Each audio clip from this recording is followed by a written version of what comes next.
Down a little bit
Yiddish, English, good afternoon. Good evening. Just a way of introduction. When my family got together to plan it, where should we do the Shloshim for my father? And we right away assumed, we all agreed, that a place to do it where he hung out over the years, was over here in 770. So this 770, this room, in the middle of the tough shins. My father was here all the time, so I figured the place that we have to do it is here. So this is the room we decided to make that as a thought begin on the Parsha. So there's a Sikh from the Rebbe when we're talking about the God and Reuven, why the Eber Yarden.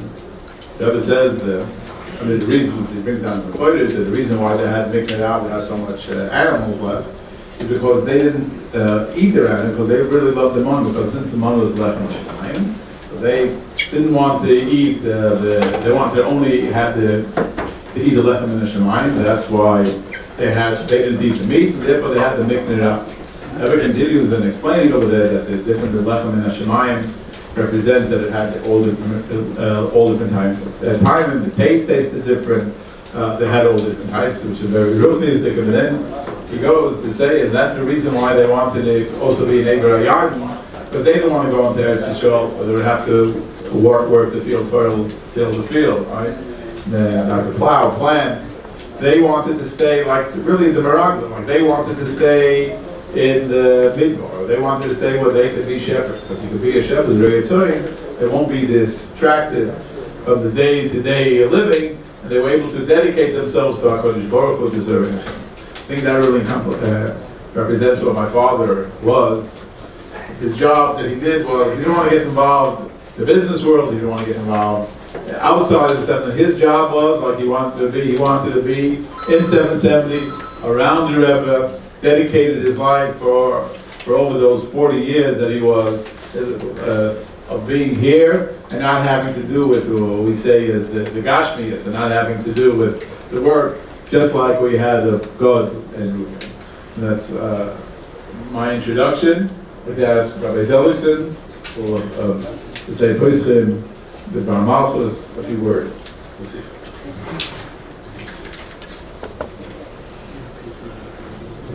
The Shabbos before this week, we read in Pirkei Avos. Here to Moshe people here in Sinai and Sarah Yeshua, before his Canaan, and the Rebbe and the Sikha in Parsha Nosei Tavshin Lamedov explains in Kuda HaTichenis, which is the Hemshech between Moshe, Yeshua, and Canaan. The Rebbe says that the Chlolus, the union of, as it says it in the Sikha, Shloshim is that by Moshe Rabbeinu we find the union of Bikul, the Nafshek Ofer Bakil Tiyah, and Meir was the union of Bikul, the Muslim Nafshek Oleh on the union of Tiyah. Likewise, when you get to Yeshua, we find that we're Yomish Mekech Oyo. The meaning of Yeshua was that he was always connected to Meir and the Shloshim from the Rebbe, al derech ze when he gave Yeshua, kama v'kama mailas, but the Retzach, the mailas in the union of Linod HaTeira. And this is what's mentioned in the Giyat Yeshua, the Yomesh V'techo, that even after he had the union of Bikul. So the limud was in a way of the Yomesh V'techo that he didn't have any other inyan. His whole inyan was the inyan of Eyal. And not the Eyal that don't din Lamitei, din Emes Lamitei, but the inyan of Eyal, the inyan of Teira, the nation of the Yomesh. So as we think about Rav Meir, we see it, I think this is a word which is on everybody's lips, the Yomesh V'techo Eyal, as mentioned also by Rav Shia, that this was the Daled Amos, where every tefillah, I'm not saying this thing to say, every tefillah, he was by the Rebbe. There was once a Meised that he came in for a Fabrengen, he figured there was a Fabrengen, but he told us that Meised there was no Fabrengen, he came back to camp, he found that there was a Fabrengen, it was very odd. He said, Rebbe, zullen maken met nefesh, because when we doen naar Rebbe, zo van Rebbe, he wanted to be part of it. It's interesting, another union that we find that Meir was that he wrote Yumanim.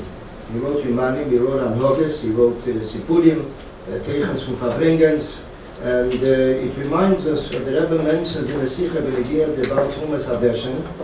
So the Rebbe says that Trumas Hadeshen would write Minhagim of his Rebbe. The Rebbe mentions that the Gaber Yudal of Nissen, Tavshach Beis, and he says like a Chassid who would write his Anhoges, and therefore he does not write timing for the Anhoges. The Rebbe says this is even for itself. He doesn't make a difference between big things, major things, or smaller things. He wrote it, and he wrote it b'tachas hadir. That even b'shas, the Rebbe says the word from the Friedrich Rebbe that b'shas we tell us sifur, so it has to be b'diok for all the pratim. Then you get the time, then you get the place, because this is negia to the Ikarim. And as he writes it in his Akdama, the Thomas Hadeshen, I did not write in the Sefer Isser Beheter Medaiti, but I wrote it all as Kinesha Omer, as his Rebbe said, or he saw. Wherever I wrote, Zichorani, Matzosi, Yipakti, I wrote it after Tira, I wrote Maisa, Hayiduimli, in other words, in order that others should be able to learn a lesson from it. By Meir, we saw that the Yumanim that were his Galit the last few years are partially Yonim of Chayin Nefesh, Yonim of different years, different Fabrengens, and different Yonim. And at Kidekach, that it was once that the Rebbe asked one of the Maskilim that they should ask Rav Meir, when he gave a certain day, if he went to the Eyal, to check to see what he wrote by him, if he recorded it, that he went to the Eyal or not. Now that is the Rebbe mentioned that the Chreis Abadir, as the Tzilas also the Kumt for, he mentioned everything that's taking place here, so the Rebbe said that in Yonim, there are Lamaila, there are by the Suda upstairs, those only Shtiba should not be given over. In Meiser, he was the union of Gedelish and Musha Yishem in the Buddha. He was Echet to be Misharis Bakedesh in many different ways. It was in everything that whatever there was a need to do, he fit in there. He was Belegia to reading the Salad, the Fabrengens, preparing the wine, preparing the Mezenes, which is Hakonis Hatei from all the Bacharim, all the Yunga Light, who Pashat, we lived on that Mezenes a few hours. Made Kiddush, we ate Mezenes, we made Kiddush Makom Suda, and that's when then we went to wash.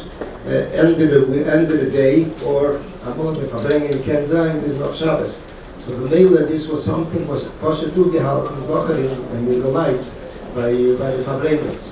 In addition to that, he started to record Fabrengens, and he started with the Boston Middle of the Yuds, as he gives it over in his interview. And in addition to that, which is something was obvious for all, was the Regia to the Lulav and Esrik, that the Rebbe called him in, Tavshach Beis, the second day, the second night of Sukkot. The Rebbe told him,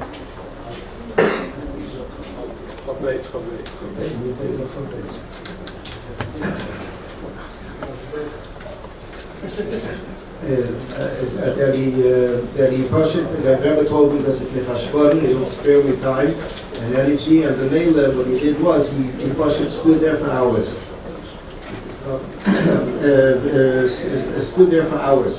And the Rebbe said to someone after that, when somebody made a comment about a certain Indian, the Rebbe said, the Shloshim, where were the others? Where were others there before he came to Tzitonis? The Kabbalah Seal by him was a Kabbalah Seal managed by Eved Neman. We saw even by Halucha, although Vada Masada usually is there, by Mincha, Meilik, Halucha is the Gana Halucha. And somebody else managed, whoever managed from Meilik to be Masada, to have his place, now they invite them. In addition to that, there were many in Yonim, possibly Gem Chassidim, especially as we mentioned further in the later years after Timotamos, when he would share many in Yonim with Chassidim. This is the connection also with Parashat Varim, which speaks about the status, the Chonah, the Akamat, a month before Zayin Yoder. So we see by Rav Meir that his Pira was mamish Knisa of the Shloshim, Shnas HaShloshim of Timotamos. Erev Timotamos. The inyanim that he shared with us were many inyanim. He would sit in Galei Natachten. He would tell stories, which I wrote them down after Shabbos or after Yom Tov. Shene inyanim, Pedalik inyanim. There was one story, an interesting story that we did not mention there, but I heard the recording once. He was telling the story of that the Rebbe once called Rav Shmuel. And the Rebbe asked Rav Shmuel, he get a certain chassid that he's upset about what's Mishlov on Fabreinu. Why he was sleeping in the Fabreinu. So Rav Shmuel tried to put in a good word and said this chassid does not live in the Shkuna, and he walks, and he has also other askonis and yonim to do, honest v'chulu, and b'neila kumda is a mamash is gematet. So you tell this is what he tells the Rebbe. The Rebbe says, oh, but from this it's out there. So he decided to go for a different angle. So he tells the Rebbe that Shlofim Gan Eden is B'chei Chayim. So the Rebbe said, if Shlofim Gan Eden is Zayin, and Allah has come over the camera Zayin. So Al Kaponim, the lachluchis that he would share with many people. I personally am I would call them up many times to verify certain yonim. If I can fill a telephone, if I can fill, if he had any suffix that something was not, he wasn't sure about it, he says, I'm not going to say something, but I'm just Mishayit. Und als hat angesagt, wann Wacharov, they all zeggen to be Shluchim from the Rebbe, this was a big nachas by him, he was mentioned, this would be Chayes, so to begin Chayes, and then Bakitzer, Rana Sheikh, and Yofa, Behu B'Seichel.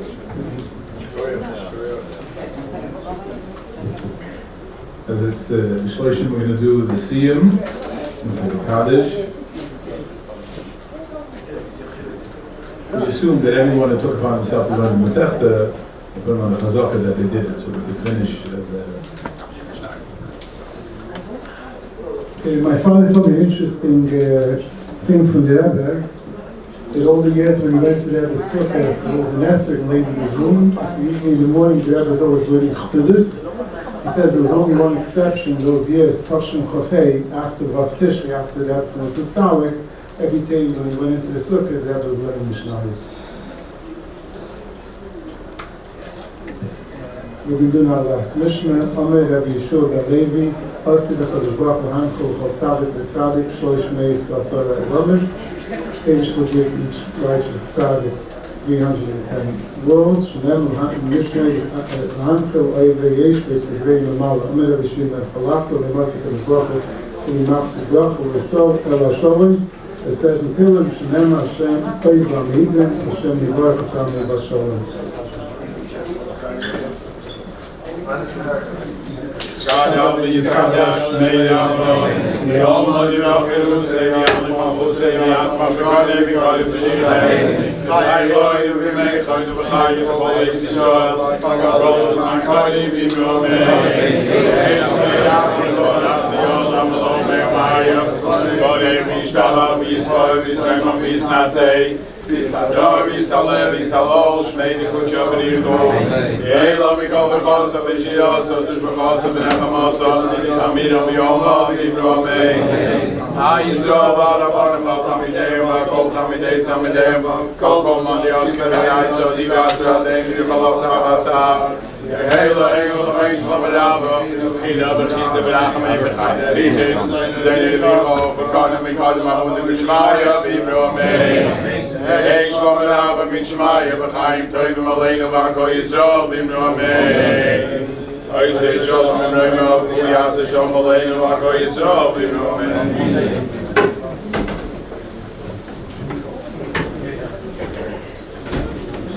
Yeah, go please sit down. Our next speaker has many titles, but tonight's title is going to be a friend of my father. That's it, a chaver for my father, not one of the other. And he is a friend of the family. They made a Sheva brachas for, I believe, for every child. You went over to my father then and said, I know you're Ben Yochid when I got married. You don't have any family in Crown Heights, so Shabbos Shevach usually family does it, so you make my Shevach and then things in your father's religion. Correct, so a good friend of my father, Rabbi Kabbalah. Rabbi Zelickson was supposed to say a sikha. Only Muslims only have a sikha. Only Muslims only have a sikha. You have to be a certain age ago.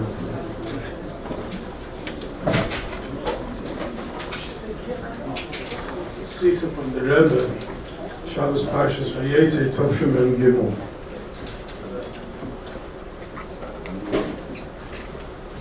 The Rebbe writes, it says as follows. The minute by Chassidim Given was only Mar design and Kentayrim. Nobody had any Tayrim of COVID, Tayri COVID. Adrabah, Achos of Godel Yesen was Zeicher L'Pokos Tayrim. Well, Meir said the Rebbe says, it bothered him when he was a kid. He remembers when he was a kid, that when they mentioned the name of the Rabbas, that was from the Gedolei Chassidim, Arav and Alamden Godel, till he was from the Yechidim that got smicha from the Rebbe Marash, and a special bracha from the Tzadok Tzaddik. So they mentioned him without any Torah, feel loy Reb David Tzvi Hirsch, Kim David Hirsch Bulvad. The Yisrael means not only David Hirsch, but David Hirschel. So the Rebbe said, to find a Mokkah, what's the Mokkah in Allah, to this Anogya. Actually, Matzosi, a guy to Matzosi, that the David is Mefurish of the Gemara. Mevur the Gemara, in Shabbos Nuvov, Allah, Amid Aleph, Ori Yachiti married B'malchus Ham. Why? Because when he was standing in front of David HaMelech, he called Yoyev B'Torah Shel Koved Adoni Yoyev. And that's why he sent him out to the battlefield, because he was Mechuyev Eipach HaChaim. That Azez Muvim B'Negeil Minyaneinu. Achsidim is Mitzeves Chakuka Tomed L'Neged Einayim, Yitzurozim Plastapona from the Rebbe. Kivim Shoma Chazal Shadom Chazal Shmur Shoma Mirab Yitzurach Liris Kivu Bala Shmur. I'm mit den Mufen, was ich kaschte Rose soll Rebbe Chakuka Tomed, und sein Mitzeves steht Tomed Chakuka Tomed L'Neged Einayim, the Surah from the Rebbe. Given that the Rebbe Biatzma Yomid Lefneim, how could they call somebody with any Torah L'Suim Reb David Hirsch Ki Yetzer B'Zah? Rebbe Biatzma Yomid Kan U'Lechein Herim Kerem Moshe B'Shem David Hirsch. This is what the Rebbe says in the Sikha. Yeah, everybody knew. I don't know if there's anyone there. How many people came over and said Reb Meir? He was everybody's friend. Meir. I remember in Lolly Torah, it was in early years, he asked somebody about Vemel Ledinster, and the feet learned it by Yisrael Meir. Machmittah by Elachayim, very the Manal, Michol, very the bus driver, Rabbi Dreil. There was never if you could say one thing about Meir, is Van Chokuk, the Rebbe, was with him at every moment. This is about working the Amikzot, the Parshas Maseh, is the Membeis Maseh, takes 45 psukim. Al-Qaeda that reads in more than 3 or 4 minutes is considered a kratzer. What is it? It's 40 years almost, brought down to 2 words, Vayisu Vayachnu. What was Vayisu? Everybody had to pack up their tent. everybody had to take the frying pan, because everybody had a frying pan. Everybody had to, then, after they had to line up in formation where each one of the Shloshim went, was a precise formation. Then they had to take apart the Mishkan, what went on the Agolas, what went because of Yisrael, what they carried, or noch gegangen, wo sie gestanden, Moshe V'Yarim, wo sie gegangen, Kohenim mit Chatzitzes, and the Levim, a ganze Geschäft, all boils down to one word, Vayisu. They came, Vayachnu, they had to unpack, everybody had to do the same. A ganze Aveda, one word, Vayachnu. This is the same thing I mentioned left up 120 years. This is the one word by which you remember it. The one sentence. The one Meir is remembered with one word, the kusher. You want to say another word, Ibigigem. Gelebt Rebbe. People don't know, they think that he never worked. He did what? It was a period of, a big major period of time that he took care of the office of Gan Yisrael. He took care of the registration. Nobody talks about it. He took care of the registration. I found files today of registration with 6 Yeah, I used to go in to sit with him in Dr. Chinitz's office on the where he used from that. PTSD. No, but I used to go in to sit with him a lot of times, like that's when we really became friends. Were in those years I used to go sit with him. He was also involved in hiring the staff. He prepared for Yossi Weinbaum. And this was Gan Yisrael in the early years. Then he came to camp, and he was in camp. It was White Lake 149, White Lake 339, those that remember. It was the captain's cabin. It's going to also be upbringing Shavuos of Thomas. That a lot of guys were not there, so they were in this cabin. It was of a Meir Gelebt Rebbe. That one word, that one sentence, that everybody showed up to the Levaya for, because everybody knew that he and the Rebbe were inseparable. He did, the whole Zokta Ganze Hesped, from all of the things within the Goli, V'yadu Lakel, and some of the andere Sachen was in the Goli, V'yadu Lakel. I don't know how many people remember the way he gave out the cups by Krishna Bracha, and when you walk down the steps, it was collected from you that it should be recycled for the next guy. That was Rabbi Chadek. I didn't say what you did, but that's what happened. And, those that remember it, you got the cup from Meir and you had to give it down at the bottom of the steps. You had to finish drinking, and you had to give it back. It should be recycled for the next guy. Yeah, but the furniture of 770, all of their brisim were held here. Right. All of their brisim were held in this room right over here in this corner. I was by most of them, but this was Meir. And, the Meretbeg and the Yadim Shel Kovid, he was the best friend of everybody that he had a shaykhus to. If you had a shaykhus to him, I remember the nights, he spoke about, everybody knows the Rebbe called him in, and there was somebody even that came a few years later and said, like, Sepastish, but that was given to Anel to the Chassid, and the Rebbe said, who's going to give in the Ali Yornova said, Mirogishpart, as a full time. Yeah. But nobody, what they don't talk about is that Meir was up a whole night. The night before, we used to sit in this sukkah and drink Crown Royal and half soda. We used to sit, push it. We sat a whole night until 4 o'clock in the morning when we went to the mikveh, so that he should be here in time if the Rebbe ever came early. He didn't sleep. It's a chana to give it to the Lulav and Esri. And it isn't that, it's the Rebbe Shekritis, that the Rebbe gave him the koyach to be able to stand so many hours. If you take it, the Rebbe stood in Tufshin, when he stood 7 hours. He stood every day. It was, I can't say it's 7 hours, but it was broken up 3-4 hours here, and then another 2 hours. And Hoshayna Rabbi Mayasha stood for him, for the women. And it was a different avodah. So if you take the one word that Meir is, you could talk about Minhagi, you could talk about everything, but it boils down to one thing. And the fact, was mentioned, but I could tell you because I spoke to him many times about it. He had one wish, that all his children should be shluchim. That was the one wish that he had, is that all of his kids should be shluchim. And he was zeicha that all of his kids were shluchim. And when they got married, they had a yachas from the Rebbe to their weddings, which I won't go into now.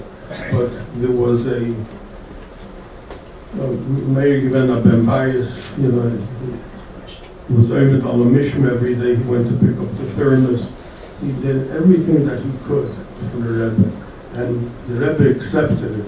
But for many people, the Rebbe wouldn't, to be able to be mashamish the way he was. There were a few people, and the Rebbe accepted from them.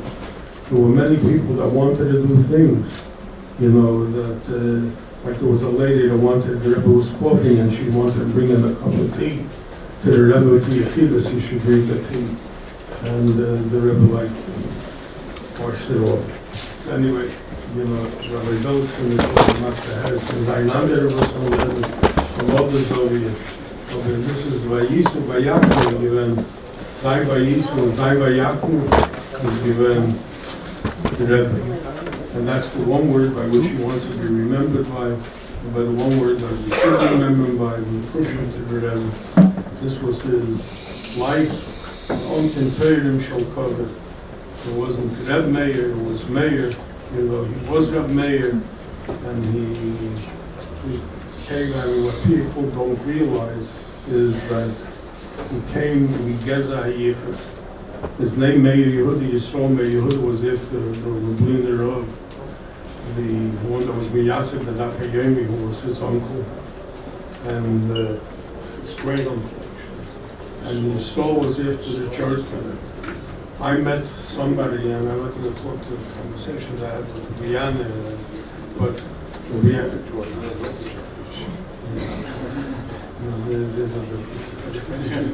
but the Rihanna Rebbe was a Chabura. One of the guys that were in that Chabura that used to come to Harlig, who was the Baal Hashmur on the region in Harlig. And the Yana came to many times to when he grew up in this yichus that after they cut, his father had a shul, and in the shul in Yedavan, but in the Sultan Misham, the rich people of Lubavitch, out of Lubavitch, the good world, and there were big Lubavitchers that davened the Rabbi Mentlik used to go to the Rabbi Kedeman, Rabbi Liz, Rabbi Shalei Grotstein, all davened in the Rabbi Harlig shul was a Shem Dover, really a Ramesses Shem Dover, and it came to the Yufruf. He wanted that the Yufruf should be by him in the shul, and the Meir only wanted the Yufruf to be over here. Anyway, the Rebbe got involved. It came to the Rebbe, and the Rebbe said they should make a Sheva Brachas Shabbos to Shabbos Judas. On Malki, you should make. And the Meir had everything that he had was here, like upbringing and this. I remember the Shabbos of the Zuchot, I think it was upbringing also. And the upbringing and everything was here. This was like the kids who were under the shirt. The Yofradim is up, and he was up at Bila Morris for Netza. And Baruch Hashem, we can give him an open. Thank you very much. Moshe, gesund. It was a little difficult to come. Mashiach to come and say, gesund, and continue doing the wonderful work that you do for the Shluchim, for all the Klal Yisrael. Share your force, both from your deep. Amen. In a couple of minutes, we're going to be giving out. This is a little maskeres, a little shura for those who stick around to the end. Rabbi Kavarsky could go with them.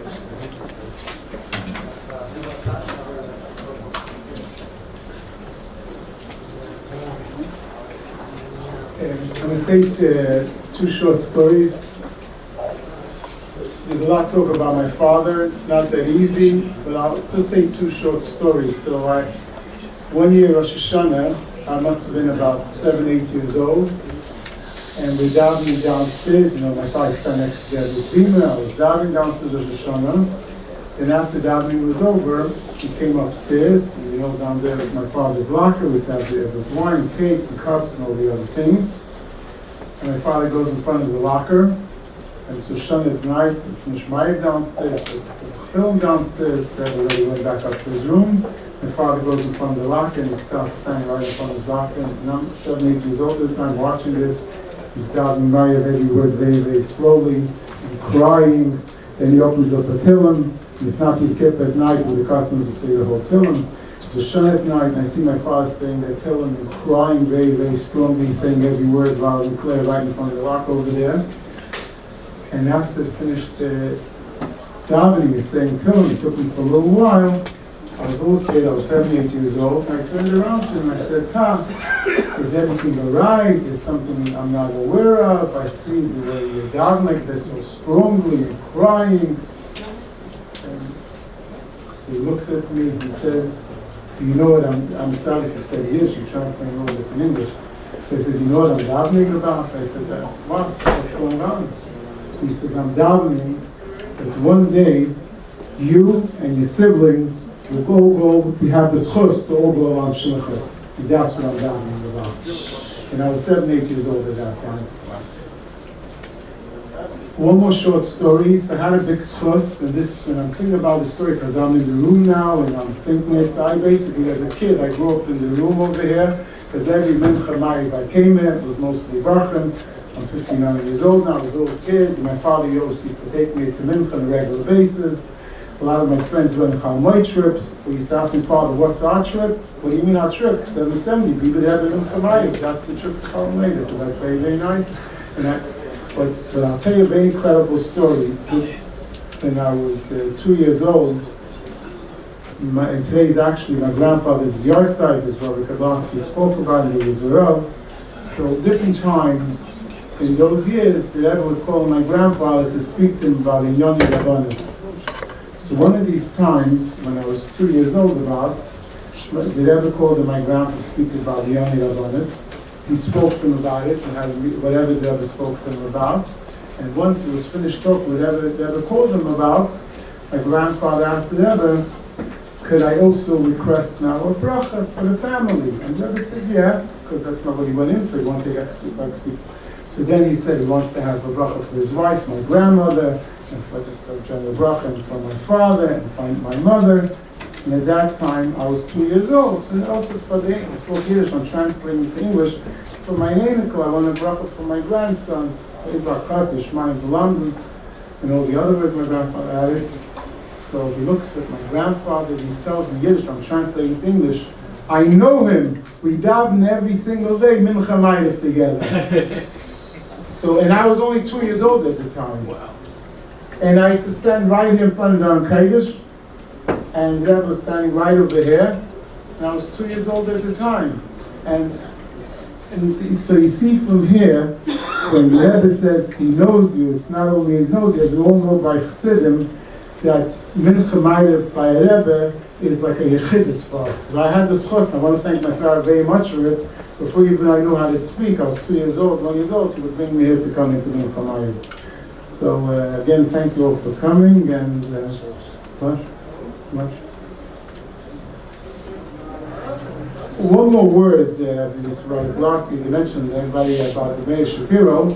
There was one upbringing in Tashon Tezayin that ever mentioned a word from the Sefer that the Rebbe got a gift from the Meir Shapiro at his wedding. As you all know, the Meir Shapiro wrote the Rebbe's first Ksubah.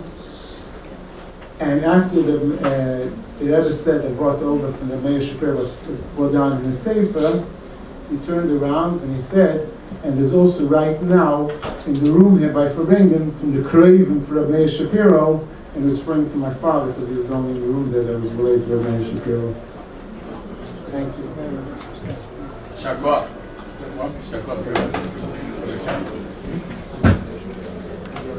The captain, come over here. You got a couple. Come around. Yeah, come around. So may my father's neshama have an aliyah, and my father will be very happy to have Farbingen his on at 770. So thank you all for coming. We continue doing all the good things my father taught everybody, to have real discussions to the Rebbe. Before we know it, we'll have my father back, the Rebbe will be back, and thank you all for continuing doing the Rebbe's holy work. Again, thank you very much, Rabbi Tavarsky, for helping us all out, to Shloshim and everybody else. Just waiting for help. I heard the story just about Meir, I think it's Meir Shapiro, but he had a brother who was trying to print a sefer. I think he ended up in yeshiva from Montreal because they're trying to raise some funds, and he tells people that he is, who is he? He tells them he's the Deja Rebbe. This really impressed the people who know the Deja Rebbe. Then he tells them that he is the brother from Meir Shapiro. So they told him, they didn't know much who Meir Shapiro was. Later he tells them, ich habe Mishpucha, this is Lubavitcher, and what is it, Meir Harlig. Oh, Meir Harlig, then they went and they all of a sudden opened it up and they decided, they're going to, I don't know if you know that there's a little WhatsApp on my father that's going around this. I post some stuff, just as it even happened today. I posted today, those who are on the WhatsApp, I found between my father a card, a bolus upon him for the Kvot Kedusha on Moshelita. When the Frierdiker Rebbe came, it was an original card. My father was 4 years old, so I don't think it was for him. Maybe it was for his father. And when I posted it, I got a lot of comments back, thanking me how wonderful, how great it is. Later on, because of my grandfather's yard side, I posted a little later an entrance that my grandfather had. Everybody broke through the line. With him helping. So later I posted a card, my grandfather entrance to the Chanukah's to the Anachas Eved Apina for the Lublini Yeshiva. I have one comment about that. So things haven't changed. Okay. I'd like to introduce a close friend of my father, Rabbi Kaplan.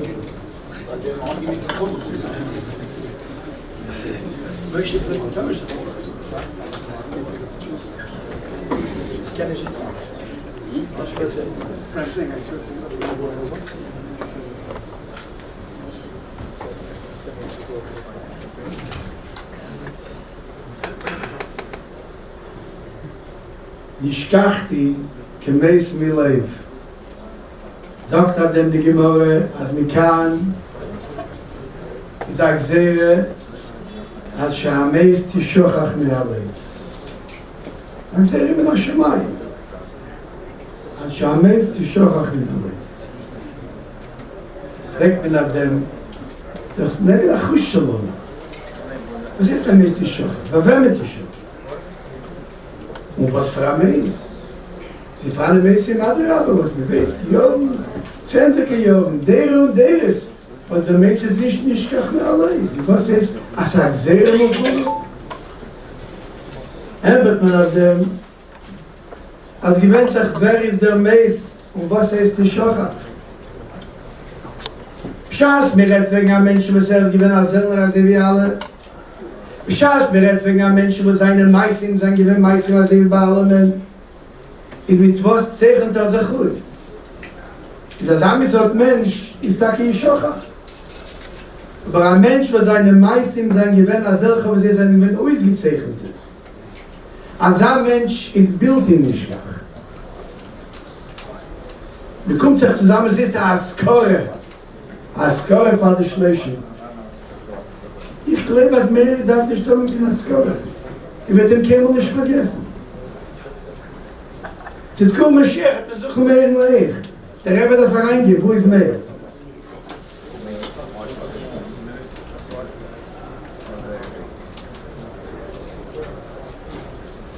Da Kirno Kadavine Talje. Ich bin gekommen in Amerika, wir werden eingefahren bei Mitzvah in Tofschild sein. Der erste Verbringen, was ich bin gewähnt, ist, wenn ich bis Tammuz Tofschild sein.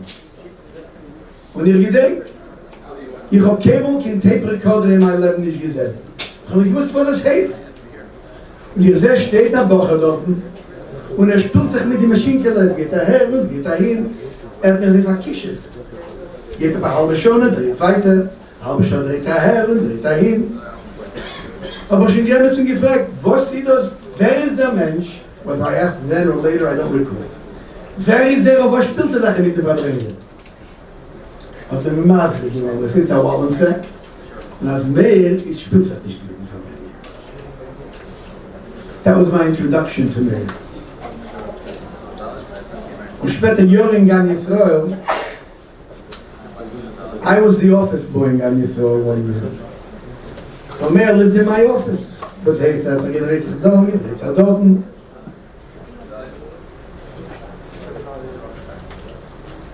Meir hat alle Tag gerufen in 770, whoever answered the phone. What's happening? Now nobody was allowed to make a telephone call out of the camp office. And I kept my mouth shut. Mein Schuss. Meir made a call. Was tut sich? We can do get the talk, and the telephone used to ring over there in the hall. Emmett had the answer. But you give us Meir ruft. Was tut sich?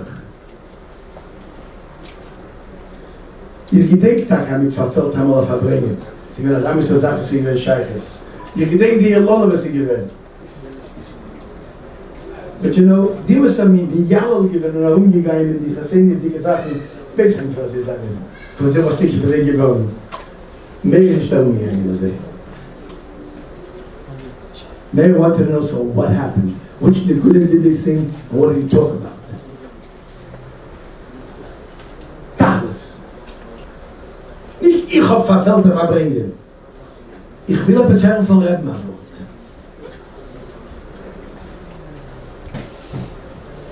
In was hat er gekocht?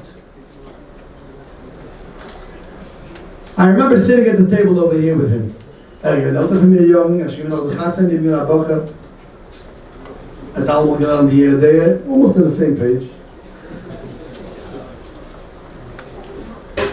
The Rebbe used to come in, die Tiere gewinnt offen mit seiner Gestellthalle. Und dann hat er gesagt, zu gangen, sagt er, wie es ist. So I once needled him. Meir, du sitzt dort von Rebbe. Sagt er, ich will nicht, haben Agmas Nefesh. Der Rebbe knew that he sits there. Und ich will nicht, haben Agmas Nefesh. Nicht feine Sache. Und ich lege in den Kopf, der Rebbe ist noch nicht drin, Agmas Nefesh anlegen. Ihr meint, er gebracht die Teufel und Stube, er gebracht, sagt, klappt der Welt rein. If I would have wanted to go and bring the tea one day, for whatever reason, I wouldn't get in there. I certainly wouldn't get in here. Selbst wenn Klassiker sagt, das ist so eine Sache, der Rebbe soll nehmen von dem, das ist so eine persönliche Sache. Von mir wird das genommen. Ismail ist kein Perle nicht. Macht Harlig. Das heißt, es ist ein Jahrzeit. Der Meir hat gesagt, ein bisschen, wie schwach ist schon von uns. Von allen Rabbonim in Kronleis ist ich der größte Rabbonim. Größte Rabbonim, sage ich. Rabbonim ist der größte Rabbonim in Jud. Der größte von sie alle in der Rabbon Harlig. Aber so gegenseitig in Theo zu Rabbon Harlig, ist gerne Madrige. Hat nicht gesessen, bis auf Leis Erwähnen. Wir gehen zu ihm allein und sein Schokoladas, was hat gesagt, und das hat mir Kabel gewinnen alle. I remember talking to your father once, the Mishar. Ich weiß nicht, was da ist. Aber wo nicht, das haben wir so drauf. Der Mann Harlig hat einmal gesagt, mein Meir, der Rebbe kennt sich schreien an das. Ihr versteht das, der Rebbe nicht. Das Rebbe der Mann Harlig hat gemeint. Es kann nicht sein, mit CS. Also sein, ob der Rebbe soll davon gehen, von dann hinterher, sie wird dort dahin. Und mehr soll ich sein, wie das meiste. Weil es ist nah, lejomush mit Techoel. Der Messias seiner gewinnt. Nah, lejomush mit Techoel. Was hat er gemacht, der Gabe Elisha? Asher Yotzak, Maim, Alidei Eliyahu. Sagt er denn die Gemorre, ihr wisst alle die Gemorre. Wo haben wir alleine immer? Yotzak. Melamed, Shekdela, Shimusha, Yosem, Limuda. Das ist gewähnt der Messias einer. Meirs Messias ist gewähnt, Was hat noch gekannt sein Leben Rebbe und etwas tun fahren Rebbe. Meir ist kein Pelle nicht, dass mir gegeben dem Schuss, dass soll aufstehen. Ich schaue es, was mir früher geredet haben. Ich schaue es alle sein, kommen und Menschen mit allen Lieden auf Rebbe fest.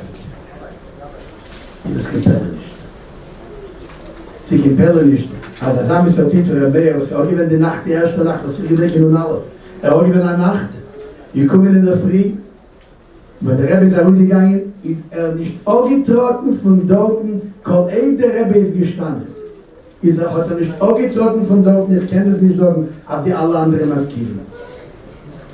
Nicht angetroffen, gestanden, der Rebbe steht, aber der Rebbe steht, wird mir nicht stehen. Wenn Sie es kennen doch nicht einer.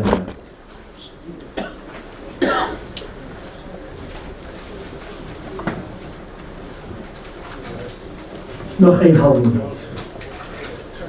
Sie fragen an Teitsch. Shtulim bebeis Hashem bechatzres Elokeinu Yafrichu. Einer was ist Schol bebeis Hashem. Schossel bebeis Hashem. Ist verpflanzt bebeis Hashem. Ihr wisst, was ist Schossel? Ihr legt eine Sache rein in der Erde und es rührt sich nicht. Das ist Schossel. Und da wächst es. Es liegt da und da wächst die Beere. Ich wollte es bechatzres Elokeinu Yafrichu. Als der Schossel bebeis Hashem, wie kommt es in Chatzres Elokeinu? Aber als einer ist Schossel bebeis Hashem, rührt sich nicht bebeis Hashem. Dieser Secha, seine Kinder, seine Bechatzres Elokeinu Yafrichu. Und der Pfarrer ist Meir, einer von den seltenen Mischbachs in der Barritsch, was alle Kinder sind gefahren auf Schlitter. Und Meir hat sich gegrüßt mit ihm. Hat Ramon gesagt, die all when I schlichers, you think it's my schuss? You think it's my schuss? It's only because I used to hang out here. Hat sich nicht mal geteilt gewesen, öfter als in der Parole gelernt von ihm und die Pfarrer sind gefahren.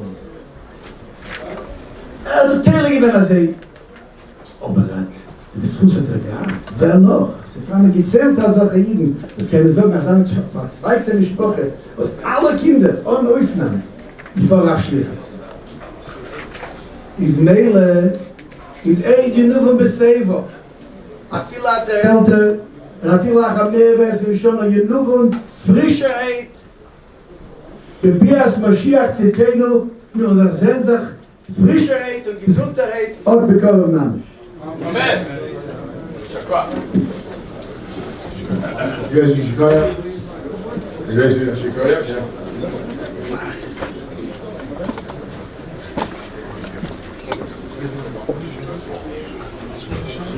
Yeah? Yeah, no.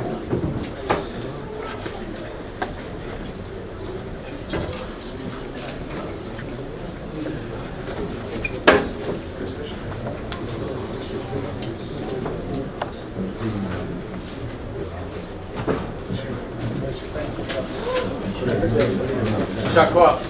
Shakwa for Shakwa. So,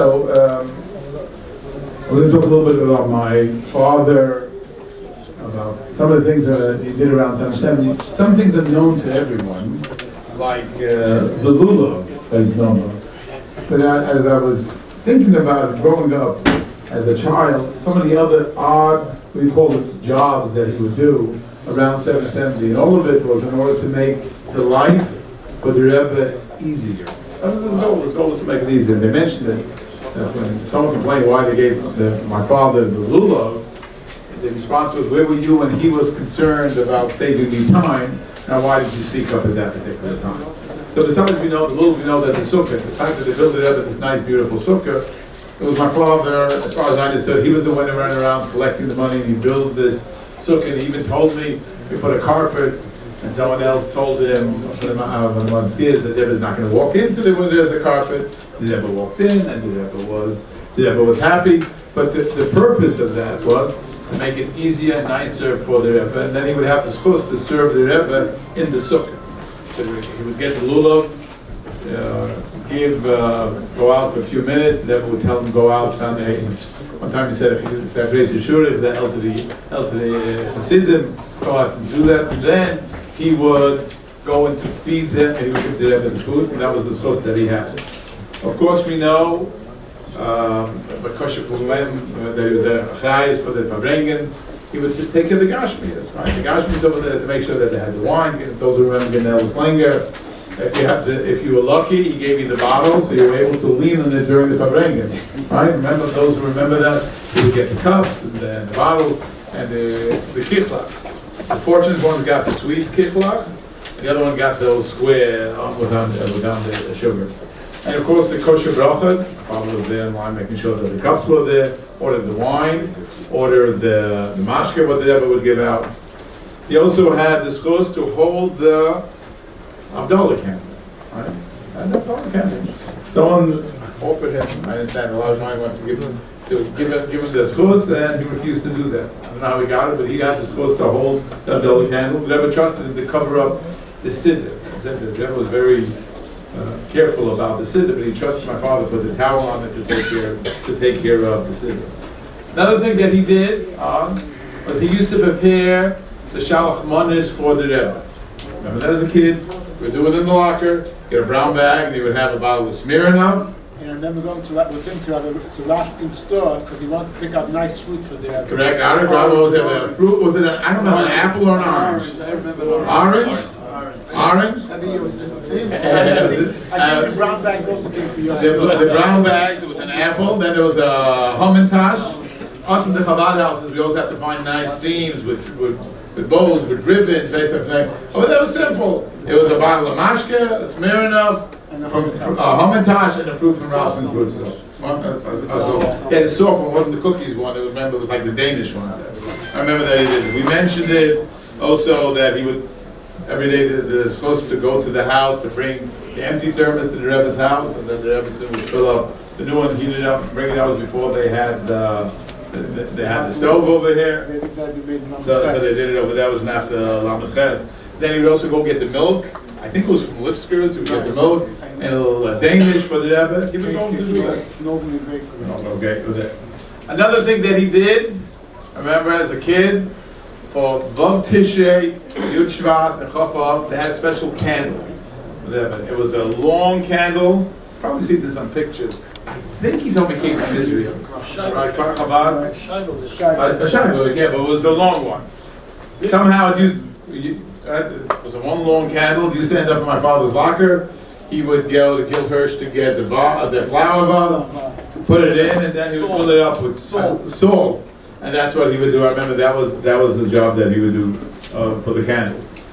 When the Rebbe would come back from the oil, before they had a sink over there, the Rebbe used to go over here. The Kford used to sit in the locker over there. He used to hide in the locker. Probably Rabbi Naga was over there. Right? He used to go there to get the leftover water. We would go run after. As soon as the Rebbe passed by, we were hiding in the locker, and we used to go out there to get the extra water that was in the Kford. Right? Is that correct? Remember that. Also, then after Levaya, when they had a quart, my father used to set the quart outside on the step over there. Came out from until when they got the other ones. No, because that's what it was. Correct. Then they had we know as Kiddush Levana. I know how that started, but in Kiddush Levana, the Rebbe would generally, he was one of the people that Rebbe would say always say Shalom Aleichem. One time, my father missed it. He wasn't there, and then he was waiting. When the Rebbe came out of the room, going home to the car, father said he turned around to him and he told him Shalom Aleichem. That he missed it. Before Lamed Ches, and even after that, he was the one who would move the Rebbe's chair, the table. Who remembers when the Rebbe used to daven over there, Shabbos, Erev Shabbos, right? The Shabbos by Mincha, so they had the table over there. Shabbos Shabbos, oh, that's before my days. Okay. I think you downloaded last time. Today, I'm not saying that, how many folks would know that. I'm not a big mashpia here. First of all, where did the Frierdiker Rebbe daven in this room? Does anyone know that? Yeah. Very good. That corner over there. Right, over there. Good. So that corner over where? Over there. Right over there. No. The corner. The Frierdiker Rebbe's corner was that corner. With the David Mandel. At David Mandel daven right over there, right? And when did Ashag daven next to you? Right? Okay.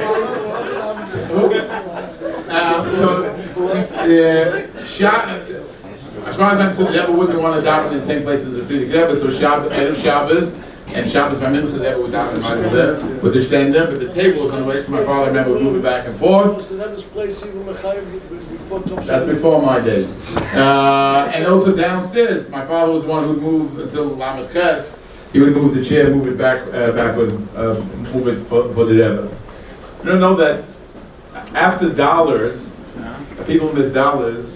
My father got from Americas, he got from Grona his extra dollars, and he would give it out to whoever came late. As a matter of fact, my brother told me today that a friend of his asked him that he got on his dollar. Someone just WhatsApped me today that on the dollar it says Kilo Aidei Meir McQuay conditions on mission Aidei Meir Harlig. I told you. And it said it was the day of his mother's yard side, and he wanted to know what that was. So Tati had extra, people came late. So he used to give out the dollars when he would do it. Also, I would say V'yitin L'cha, Abba Abdullah, the Rebbe would turn the siddur, and he would say it with my father. Another thing that he Push the siddur over. Yeah, push the siddur over to say V'yitin L'cha with him. A couple of times the Rebbe ran out of change when he was giving it to children. Again, this was close to my father. The Rebbe accepted it from him. My father would give him the change, and later Grona would come to him and say, you know, what was it? My father would say, don't worry about it. No, the Rebbe wanted to give it back to him. So little things that you could see. I'm told one year there was a big ice storm In front of Shabbos Mevarchim Shvat. what year? Lamed Daled? And I mean, some people wanted to help the Rebbe, if you could say that. He held on to my... No, a few people stuck out. What? Yes. And then a few people from Sam stuck out the hands. Then the Rebbe wanted, he saw my father's hands, so he took it, and my father held on to the pole. Correct, and he did it then. And of course, we know the Yaman, where he would send it out, the tapes that he would send to people. For us today, it's simple, but I see some of the letters, I remember from some of the Shloshim, especially Raskin, they would say how you Machayim Mason by sending us. Imagine for them to hear a tape to the Rebbe. It was earlier with sending him out over there, and he would be up at night to making copies of the tape in order to be able to send it out. He sent it to Israel, sent it to England, he sent it to Morocco to make sure that they had it. You also know the Rebbe gave him a special kiruv that he and Memches, after my grandfather passed away, he gave him to say my father davened from the Rebbe's minyan. He gave him to say the Kaddish after Kriyas HaTorah. Told him that he could say that Kaddish after Kriyas HaTorah, except the last time when the Kaddish was over. He told him that that you could go and to say the Kaddish after Kriyas HaTorah for my... No, my father was... Yeah, when he got the Shiva, then he continued. So the Rebbe said that you could continue on saying the Kaddish. So these are the different keruvim. I think it was because of the dedication that my father showed about the Rebbe's gezun and about the Rebbe's time. And you could see some dollars, some people would get it. He would like pull people. Ever watch some of the videos like we show? It was like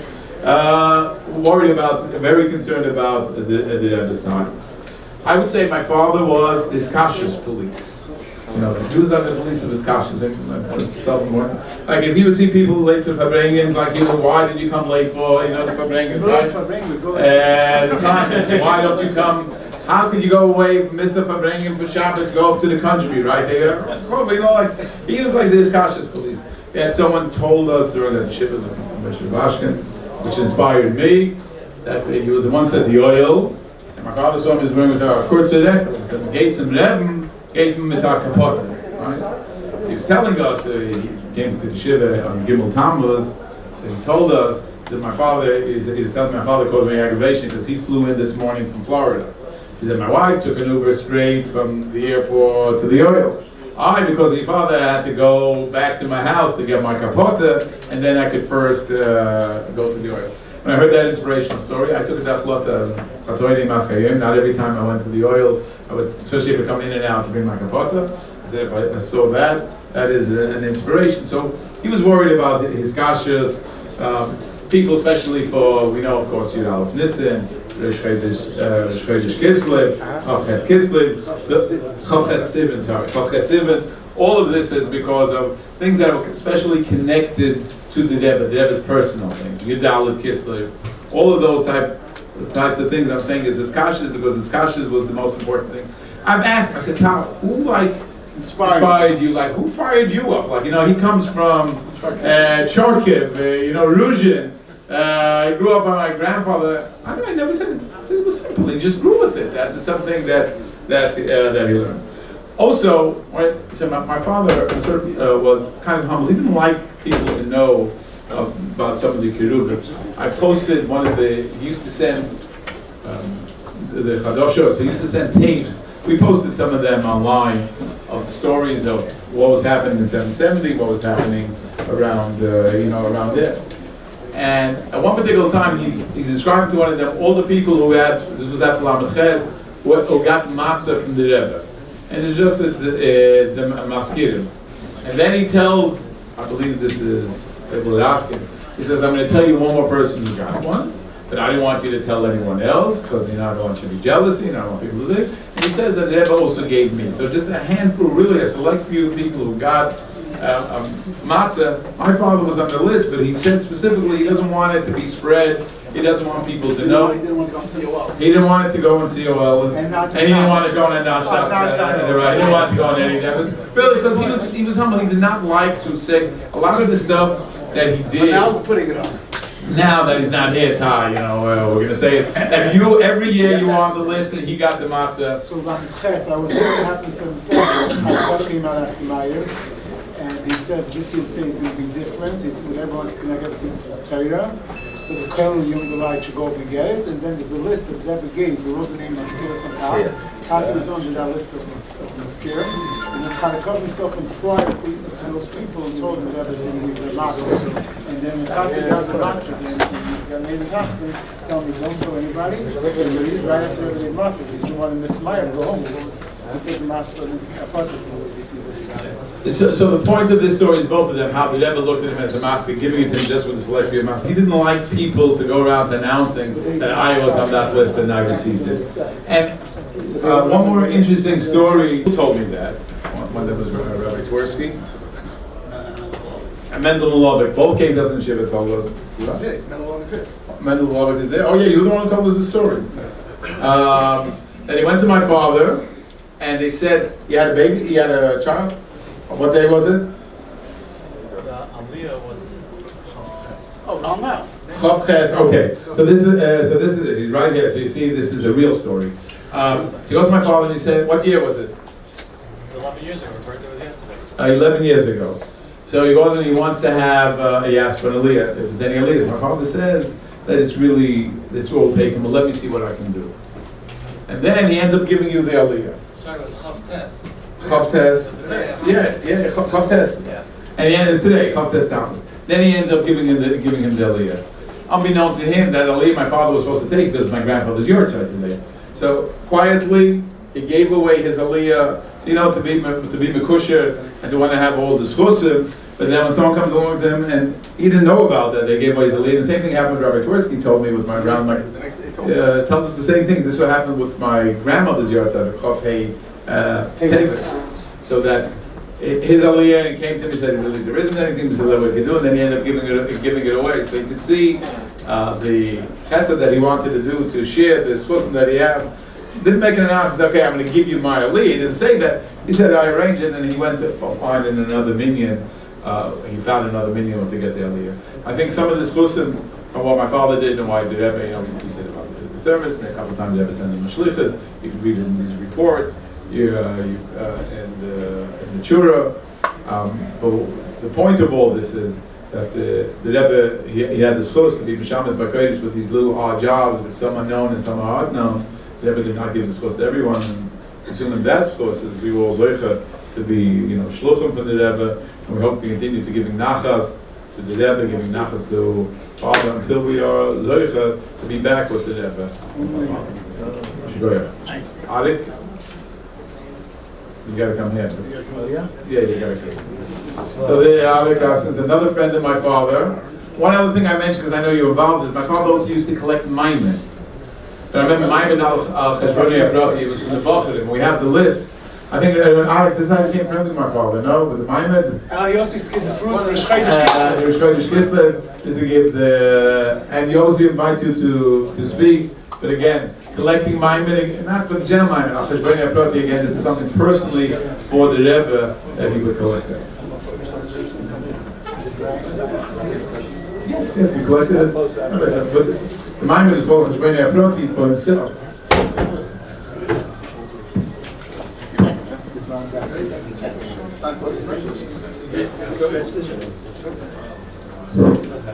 You okay? Is it working? One more. Is it good? Is it?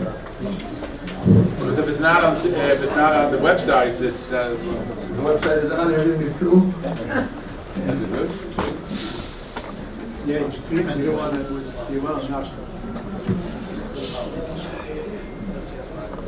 Harlig in the Libre.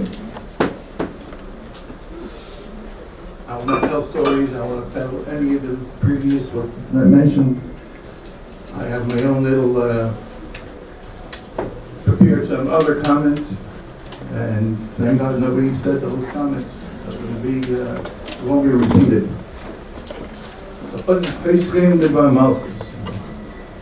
The Bar Malchus is, of course, the Hayem Yem. We have to say that it's Kashers, the Mamakushas, Hayem Yem of Koftes. The Yom HaHistalkus is not Koftes Sid. When Hayim is Koftes Tamas. We'll start from the day of the passing, then we're going to come to the Shloshim.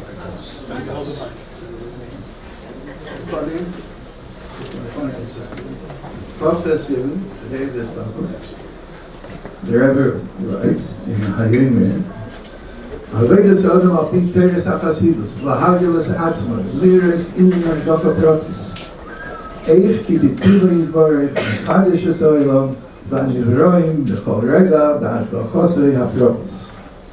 Asher Zeh, Av Zeh, Hu Metzius, Anivroim, Chayusam B'kiyumam. Meir, I saw something which was very striking. Before you mentioned that quite a few Shchodesh Kislev Farbrengens invited me to speak. And very often, or most of the times, how did he introduce me? He introduced me that Vav Tisher. They said, Rebbe Mechani gekommen from Spital. Rebbe Mechani came from the hospital. And they needed, usually when somebody passes away and they put her on the floor, or the person on the floor, they need straw to put the body on, not on the floor, it's not covered in a mess, but on straw. So where do you take straw in the middle of Tishrei and on Motzei Shabbos? So they, so somebody, I don't know where it came from, but they said, let's go to Rasmus's fruit store. They went to, maybe you could find their straw.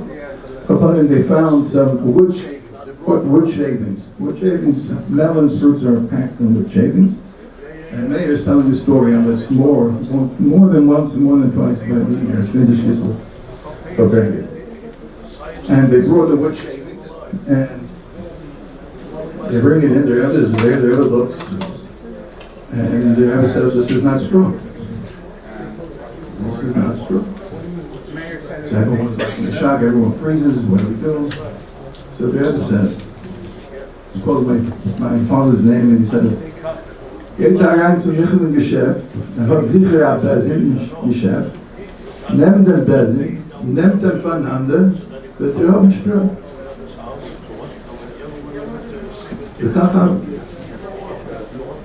And this is a story, actually, since I'm in Chalkadisha for quite some time, and in the chapel, until today, they still would use wood shavings.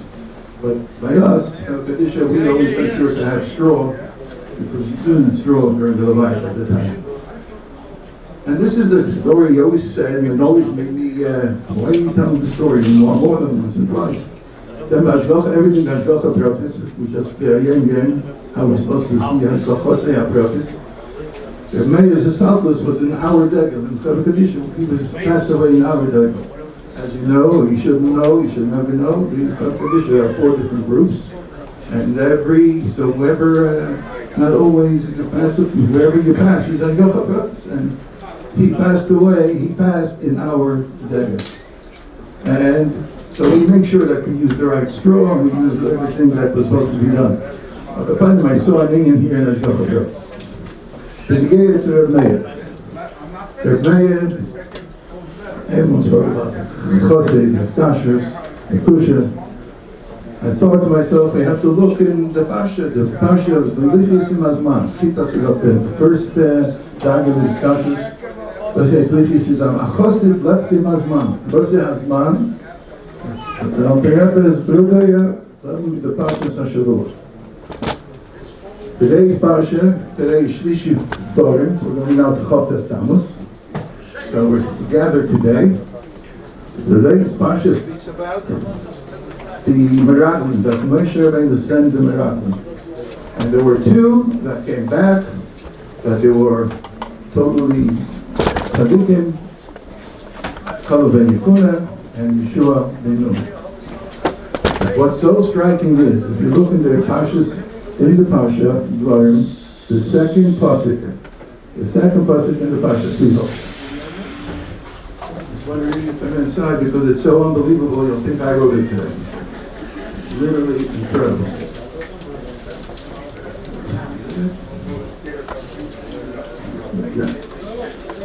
The second pasuk in Dvarim. In the Divrei HaMaskil, remember we spoke about the Shteichishkis, we spoke about the elephants, and we spoke about Tetzim. The second pasuk, the second Rashi, today's Rashi HaKadosh Yotzad, that Shemay will be as popular and remembered in 1,000 years like Rashi HaKadosh. So nobody should worry. The second pasuk starts, and what's the Rashi? Divrei HaMaskil. Achad Oser Yom. Yud Aleph, listen, Yud Aleph. Achad Oser. Those are the Rashi, Pasha Dvarim, this Pasha. He writes here, I'm going to start right here in the middle. Uvechov tes Tesiv. Sholchu es HaMeraglim mekodesh b'nei. Today's Pitas is about the Meraglim that went went to the Shlichus of Moshe Rabbeinu. And who are they? Kalev ben Yefuna from Shevet Yehuda and Yeshua ben Nun. Now, this is one of the Gematrias you'll never forget, I promise. Connected to her Meir. Kalev ben Yefuna is the Gematriya Harlig. He was Shevet Yehuda. And he was one of the Yudbei Shvatim. He was one of the ones that came back to Tzaddik. The other one was Yeshua ben Nun. Yeshua ben Nun was Bayamish Mitay Chayel, like it says on the Tzaddik, 770. But finally, it's very interesting that Lo Yamish is also the Gematria Yeshua. Some simon to remember that who was Lo Yamish Mitay Chayel? Lo Yamish is the Gematria Yeshua. Been gave to us, Zari B'chaim, Afu B'chaim, there's Yeshua Harlig right here. Und das Mamshem sagen, die haben Shofes und die Frage, bis sie steht in Tosef, Oisei Chazak, Ramon gesagt, that Chazak is Ershe Tevis, not a Gematria, Ershe Tevis, Zaro Chayo Chayom. This Kolzman, this Sifrim Zaro Chayo Chayom, is Yanki Bavinu, Loimes, Yanki Bavinu, Begematria Meir. Now we're just to conclude with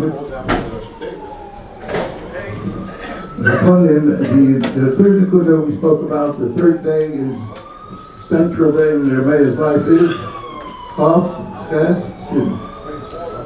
This is Chav Ches Sim, which he made the announcement, everyone knows, the Meir made the announcement of the upbringing, the time of Chav Ches Sim. So gesagt, wenn der Rebbe sie kommen in Amerika, hat der Rebbe verrotten und gesagt, ich wissen. The last full day of Meir's life on this world was Chav Ches Sim. Shabbos, what's the name of that Pasha? Shlach. Speak about Shlichus. Shlach.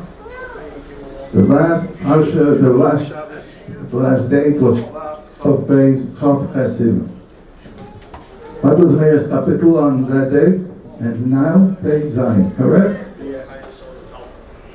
I was thinking that Ish Ubesei, which yields, remember, Chavkas Ibn Ish Ubesei, and if you add his years on this world, 87, together, 86, but his capital is Pei Zayin, right? So Pei Zayin, you can't ruin it, because you understand. So Ish Ubesei plus 87 is the Gematria, Meir Yehuda Yisrael.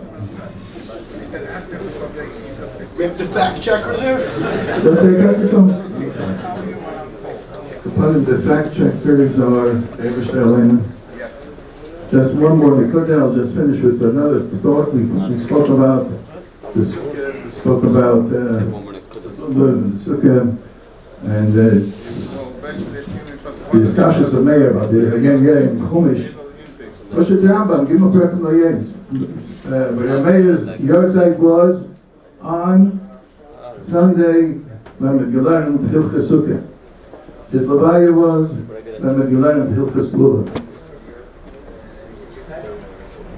Hein, tot man gelernt nach jedem also es haben gesagt, gestanden 6 Jahre. Gelernt Nibler. Und schauen, wie alle ist, die ganze Welt. Der Meir stood with her Rebbe 6+ hours. Is in the holding a Lulav. I mean, that itself is, if he didn't do anything else, is beyond incredible. The Meir, the Chanomen of sein Seide, sein Vetter, das ist die erste Bühne da für jeden. She steht up from the first line, the second line under Maseva, that Meyasa da for jeden. I thought to myself, just reminded me today, also from the Rambam from today. The Rambam from today speaks about the first page about Satan. If you take a look in Hayom Yom, on what day does the Rebbe bring down on the Daf and Satan? Daf Layom, Zayin Iyah, and Taten Ziyosai, richtig? Daf David Raskin Ziyosai. Ich sag für Layom, Daf Layom. Und gefragt, also wir kennen das Mekashe sein, Mamisch mit Meir.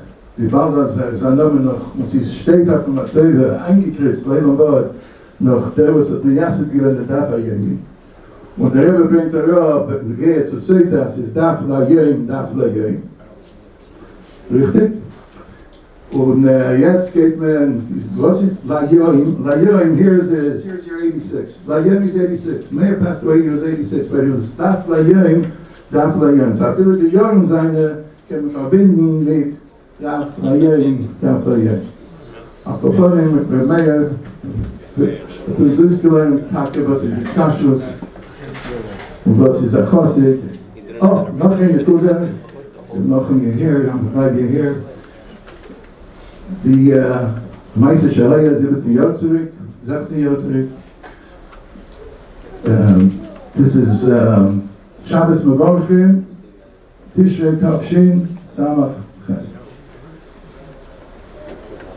Shabbos Mevorchim, I used to try to say Tillim D'Rebbe's room, and I didn't always finish with the minion, usually not.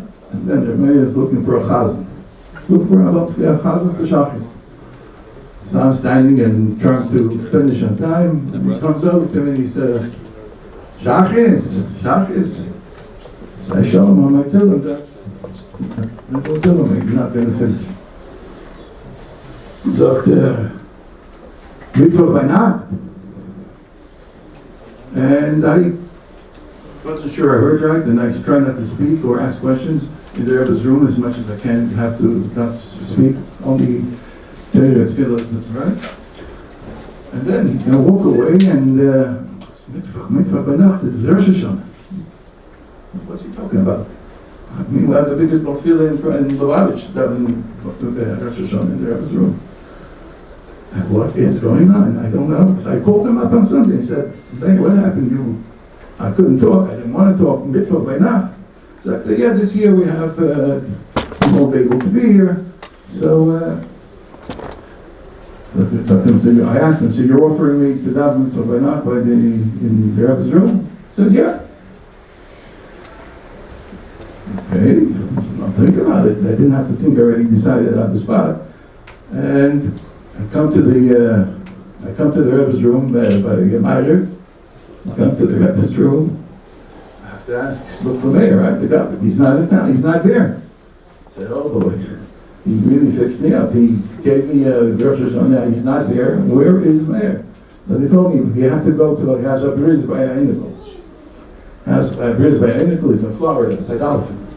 No, California it was. Okay. That's it. I hope somebody knows that he's not supposed to be by the other. Anyways, Baruch Hashem, he did tell her Zev Yechaskel Akayin Katzal Amar for Shlomo that I penciled in. And the rest is history. But I want to bring out, we speak about Meir, that 1 year, don't remember how many years ago it was, he says to me, Arik, you have to daven first, second, Simchas Torah, Meir, you have to daven. I said, why do I have to daven Simchas Torah? I usually look, they says, don't you know what it says in the end, yeah?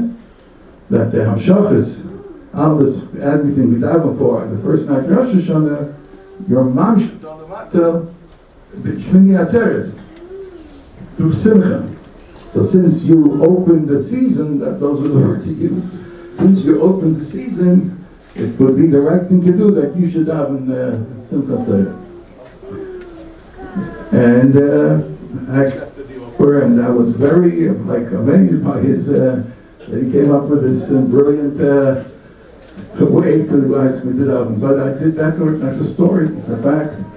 So this was the Meir to let me that Yem Later soll sein, Chinis HaMeisei now, B'kitzer Ran Shech Neopa, U'Beniske, alle uns alle, und alle Mathe zusammen mit mir in Akuf, und Mathe Masar Tvochim, Behui Doleinu, und die ganze Mishlocha soll haben lange gesunde Jahre, und es ist immer Beshamet Teures, und Mashiach now, Mensch der Chedesh. Fi HaMelech. Okay. Agesi Shikoyach.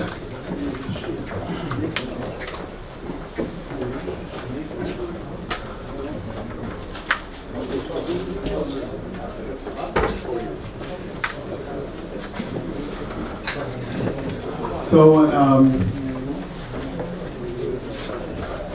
sitting in this room,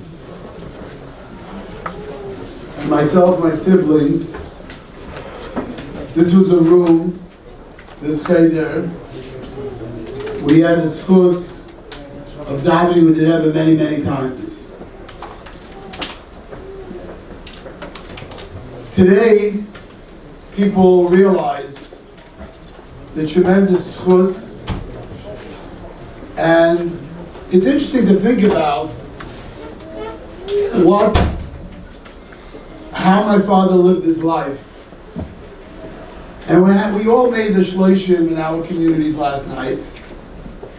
And I was thinking about what stories I just shared about my father's life. And part of me was thinking, there isn't really a wow story that I could tell people in our community, or even here tonight that I could tell you, that's really going to, people are going to be blown away in a way that you think. It's a story that, no one ever heard of. But really,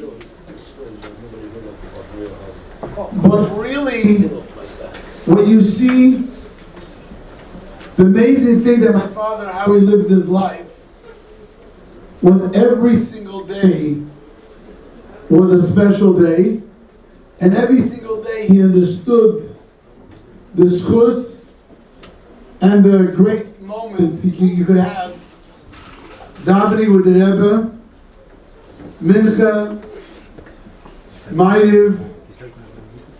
You gotta change the battery? What? Davening with the Rebbe, Mincha and Ma'ariv, and being in the Daladamas of the Rebbe. Today people say they would trade everything in to daven with the Rebbe, to be with the Rebbe, Mincha, Ma'ariv, be by the Rebbe for upbringing. Like my brothers mentioned, we always wondered, why was it in the Chavs and in the Lamids and in the men's? People could say, well, maybe people had other things to do. My father maybe was able to have afford himself to do these things. But believe me, there were a lot of people standing at Kingston Avenue, and they were standing around, and they had the opportunity. They didn't take advantage of it. So even though you may say, well, there's not one big story that you could say, but I think the biggest story of my father is how he lived every single day of his life. Every single day of his life, he lived with the Rebbe. It wasn't like he had an inspirational upbringing and then he decided to come around for a few days. It wasn't like he had periods in his life, like we all do. We have periods in our life. I guess his batteries are not so great. I guess he had periods in his life that, we go in and out of things. But for my father, every single day of his life was living with the Rebbe. What I want to talk about now is not the part of his life that you all know about, is another part of his life. It's the part of his life that was at 442 Crown Street. Was in his home.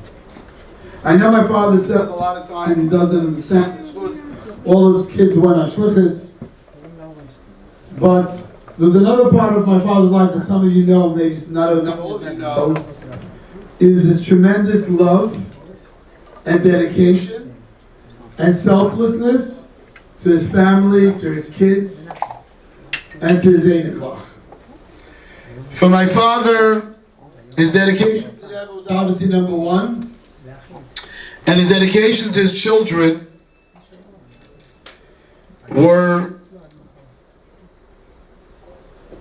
selfless on a daily basis. We had the schus that my father brought us along, and a lot of times look at pictures and we're sitting there by the Fabrengens. And a lot of times I think if it was me and I have to, and I want to go to Fabrengen, I want to be schlepping my kids along. It comes with a lot of, taking care of your kids comes with a lot of challenges. And my father was so dedicated to being with the Rebbe. If you look at the pictures, you look at the pictures of Fabrengen, we're sitting there. My father has such a love for us and wanting us to experience to be next to the Rebbe whenever we can. So I had the schus that out of Shabbos, I would come here and be in front of 770, and we used to wait to get tzedakah from the Rebbe.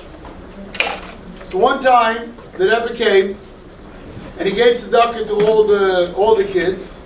By the time he came to me, the Rebbe ran out of change. My father wasn't standing there, didn't give him the change. The Rebbe ran out of change. I was like 10, 11 years old.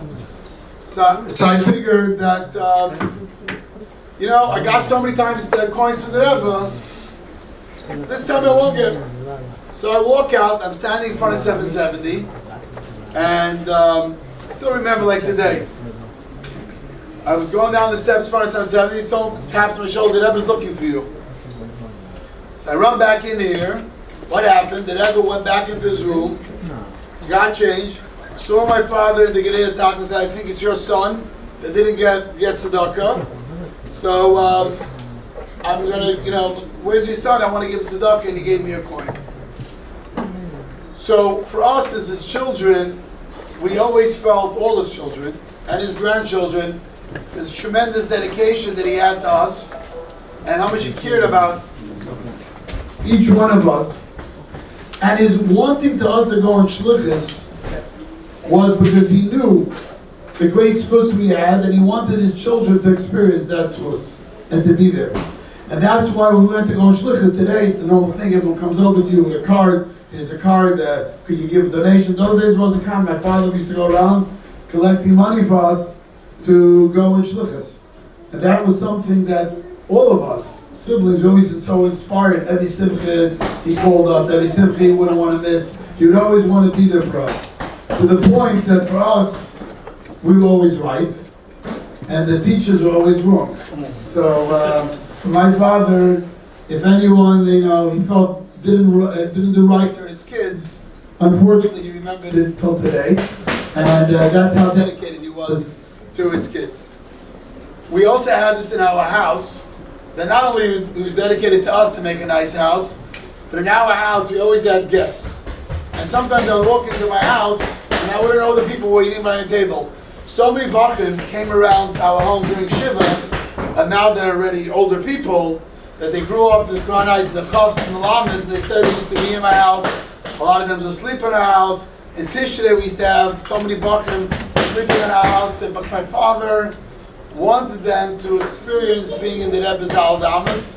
So whatever it took, you could be in our house.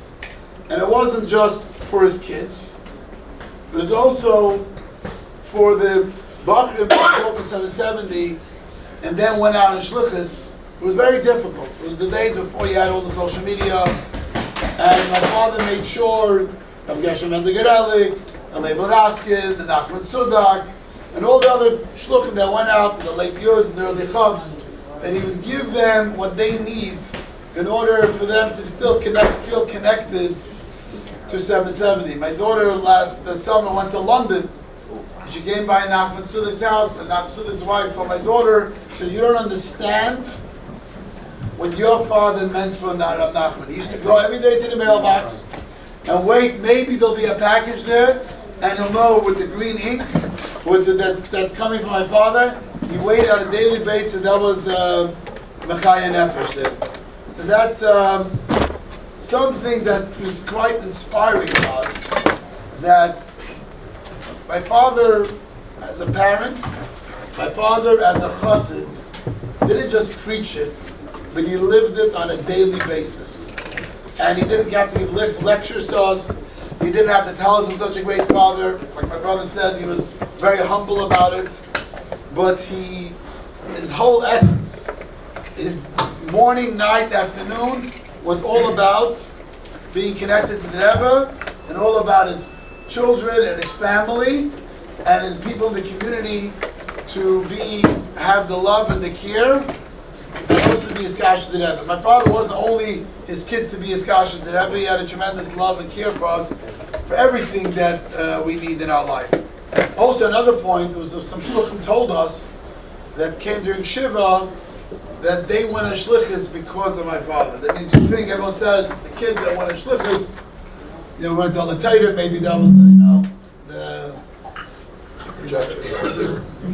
that's for after it's off the screen. So people say, because what else are you going to do? But that's not true, because we felt it was a great schluss. We grew up that way, but then my father also inspired a lot of shluchim to go out in shlichus, to live the life of the Rebbe, to know what? Yeah, in the locker, he didn't need single malt, and he didn't need the fancy wines. The Ganella Slanger took it a long way. Yes.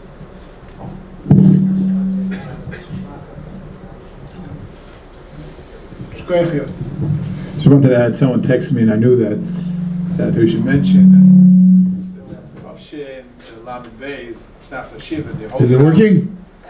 Do I need to say my whole thing over again? You got it? Thumbs up, yeah, we're good? Thank you. Someone texted me that Shnasa Shivim, Tavshin Lamed Beis, the whole thing about coming for Yud Aleph Nissen, that should be my father was the one who really pushed it. And said, this little top, the guy, you got to come for Yud Aleph Nissen, you got to come for Yud Aleph Nissen. He would tell people already. He's talking about the Chodesh Kislev. He's already telling as soon as it's going to be Tevish Shvat Odem, we're ready at Yud Aleph Nissen. So the whole thing telling us to the people about coming Yud Aleph Nissen, to be in celebration. He said that it was for my father, and that was one of his main Yom Tov. It's nicht once you Shvat, the Different, you remind to come back for Yud Aleph Nissen. What? After you Shvat ring, so people say, they remind them why you have to come back for Yud Aleph Nissen. Yeah.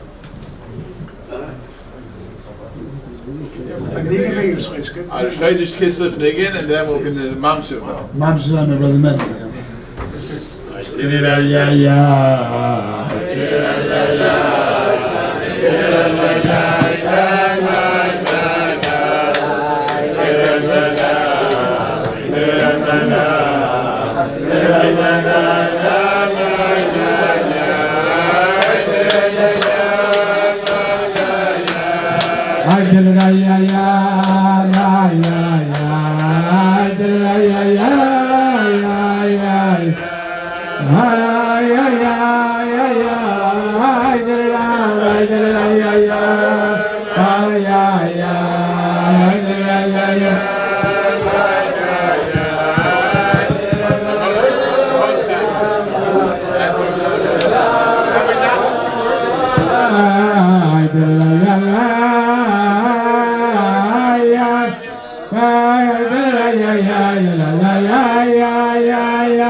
Mend if you will. Good friend of my father, 50, 60 years.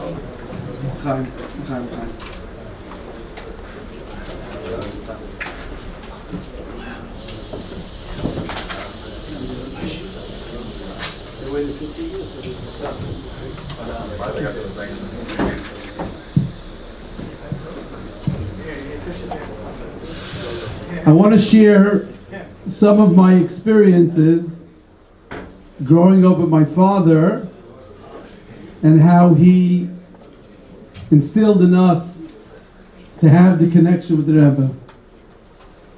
So I want to start off with saying that everything in our lives, everything that we did in our lives surrounded the Rebbe. That means if we needed to go shopping for suits, the Mashal Pesach was coming, then we would have to go, if it was like a Monday or a Thursday, we would have to go after Kriyas HaTorah, and then we must be back before Mincha, and a few minutes before Mincha. And if we went somewhere, we would usually go to downtown Brooklyn, a store called Mays, Alexander's, Olav Shalom, and this is where we would go shopping. Now what happened was we would get till we get to the store. Sometimes we'd be getting late. We'd be getting like 2 o'clock, 2:15. We all know one thing, that it gets a certain time and we're going to be late for Mincha, we have to pick the suit that we're wearing. So if we're wearing a black suit, a pink suit, a purple suit, That's what we're going to be wearing to 770 on Pesach and for the Seder. Because the train needed to leave and we needed to get to 770 on time for the Rebbe for Mincha. I remember one time I bought a suit and it was getting delayed and we couldn't take a train, and then we had to find a taxi and it was really getting late. And my father started to panic because it was getting late and it was going to be either late to Mincha or miss Mincha altogether. So we get into the car and he says, you know what, I'll give you extra money if you go fast, if you speed, if you take some lights, quickly, we have to get to Mincha, the Rebbe's coming out to Mincha. He didn't know anything, this guy. He was African American, he was from Brooklyn, and whatever my father was trying to bribe him with some money, or tell me he has to go, or it's important, or it's a rabbi. And it looked like my father was like panicking. So my father was trying any angle to try to get him to drive faster. So my father's thinking, and he says, you're from Brooklyn, right? Do you know the Brooklyn Dodgers? Yeah. If I tell you a few names of Brooklyn Dodger players, will you drive fast? Yeah, look, this player and that player and that player. Rabbi, I love it. Let's go fast. One light, another light, a third light. And Baruch Hashem, we made it all the way to 770 in time so we can be there when the Rebbe came out. I know that he told me, this is in the Mems, in the late Mems and the Nuns, at any time, as my brother said before, any time the Rebbe would go out, he'd come out, and he would have the opportunity to see the Rebbe, he would come out. I remember that he told me that even when the Rebbe would go to the Oyel, he would want to make sure to work it into the schedule that he can come to 770 and see the Rebbe as the Rebbe goes to the Oyel, and many times the Rebbe would give him coins, give tzedakah to the people that were standing there, just to have that extra opportunity. If the Rebbe was going to come out and be there, he wanted to have the opportunity to see the Rebbe. Everything in our lives was surrounded about the Rebbe and when the Rebbe's coming out, and what important part is it to be in the 770 and to be by the Rebbe's minyan. L'mashal, I'll give you an example. Yom Kippur, right? So we were little boys, I was a little boy, and I needed to, we would come in the morning, Shachris, we'd eat a little bit in the morning, talking about 7, 8, 9 years old, and then we'd come to 770, and we'd start the davening on Yom Kippur morning, and then there would be Kriya, and then we have to be there for Kairim, but he needed to take his children, they needed to eat something, and he really didn't have anyone to take them to eat. So we knew that there was a certain time when we could limit the damage, and when was that? Was right after Kairim, by Marakayan. So the Seder in our family was that by Marakayan, after we would sing Marakayan, we would come upstairs to the locker here. I remember, I think Yudel Kelly used to be the Bal Tefillah here, and Shlomo Levitner would come in and try to make believe eating my sandwiches. And we would come in, eat quickly, and then he would run down onto the bleachers. Like this, he could be there for Birchas Koyanim, at least to see the Rebbe for Birchas Koyanim. But what was that? To make sure that to limit the damage, that he should be away only for the little part that he cannot be away from the Rebbe. I usually get up in my shul after Marakayan. There's nobody to come out in the common minyan there at that time. I usually say, ladies and gentlemen, I'm really not sure what happens after the service at this time. Usually this is the time we left with my father, and I'm not really sure, you're on your own. I'll see you guys later. But this is showing you again, him taking the opportunity, and going, and all the kids knew that Marakayan, we went out, and that's what we were going to eat. Another thing that I don't remember, my older brothers remember, Mashal Pesach came, right?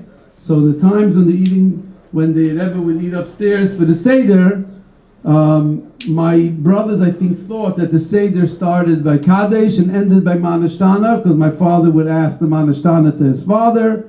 As soon as he finished asking the Manashtana, he would stand up, Bushkid Yontiv, thank his father's Yartzeit today for running the rest of the Seder, and then he would go off to 770. Is that correct? Yes. Only later on they realized that there's more to the Seder than just Manashtana.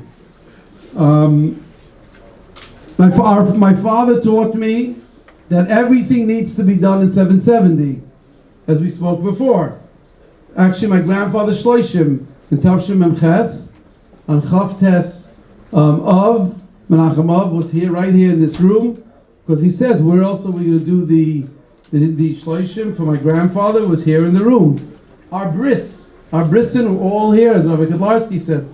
Remember, there's pictures of me, have a bris right here. Where else would you want to do your bris? I think Mendy Dalfin was also telling my sister that when Mendy Dalfin was born, that his bris should be in 770 as well. So I remember the all brisin, everything. My father would say, if a bracha needs to happen, what's a better place to make the bracha than in 770? We all had the merit, the schus, for the Rebbe to cut our hair for our upshernish. Now, my father did not want to ask the Rebbe, didn't feel it was nice to ask the Rebbe. It wasn't felt that it was nice to ask the Rebbe to cut our hair for our upshernish. But he wanted it really badly, so what did he do? He thought of a big plan, he thought of a plan. What was his plan? He's going to tell my grandfather, and I think he asked Moshe Leib Rothstein, because the Moshe Leib Rothstein Adam and my grandfather Shul and President Rogers. So he told her, Moshe Leib Rothstein, maybe you could do me a favor. My father put him up to it, if they can go please, and I would like, my grandfather said, I would like to take my grandchildren to the Rebbe and to ask for a bracha, and if the Rebbe could cut their hair. And so that's how it was. My father was going to ask, but he kind of knew when he can use my Zayda, the grace of Rav, to go in, and then we all had the merit. I think we went to Ganei Nachachten, I don't remember, went to Nachachten, and the Rebbe cut all of our hair. We had the schus that the Rebbe should cut our hair for our upshernish.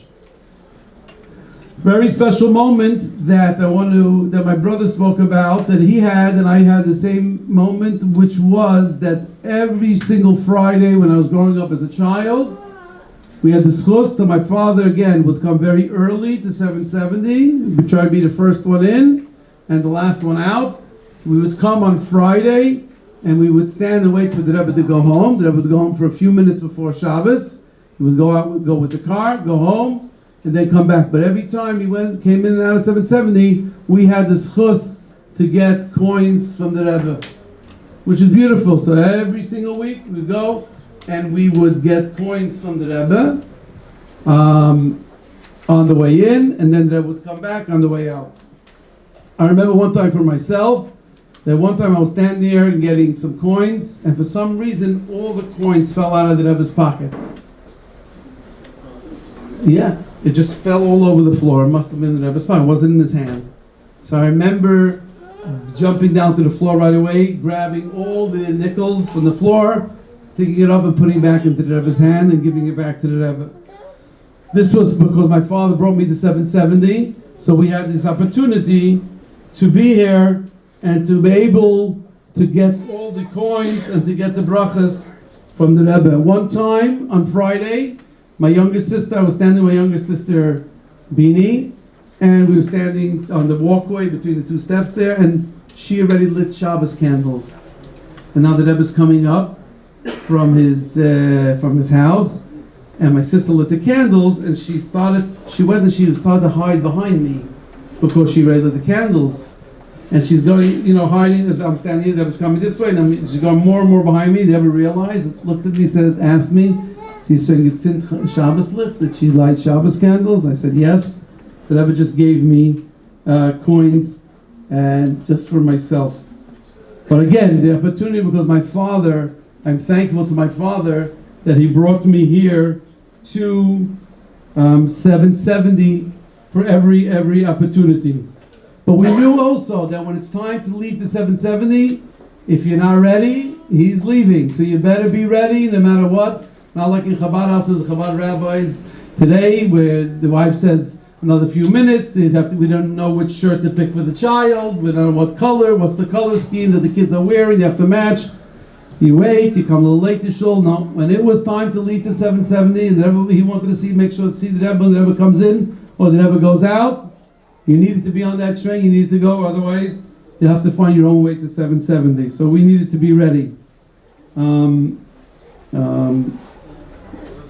I know my father had this interesting thing, which was that when the Rebbe was out, he did not want to leave or be away. So there's a shtickle problem. What's the problem? The problem is that we know that on Achar Pesach you have to drink 4 cups of wine, right? And you have to eat matzah at the Farbrengen. And 1 cup, which cup are you holding? And everyone brings their own wine, right? So you have to drink 4 cups of wine. Now my father was afraid that he didn't want to miss Chas v'Shalom if he's going to go and drink the 4 cups and water and this and that. Then maybe during Kaishel Bracha, well, what happened was he would have to go outside, leave the room there, maybe go out to where some people needed to go out. So he was so worried about that. So there's difference of opinion. I think I remember that he used to start drinking those 4 cases like this. You should have to go to the bathroom. I think the second day Pesach.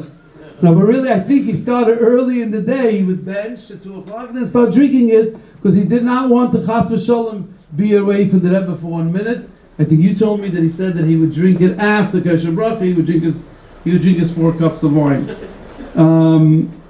He was so worried, the Rebbe gave him the source of the.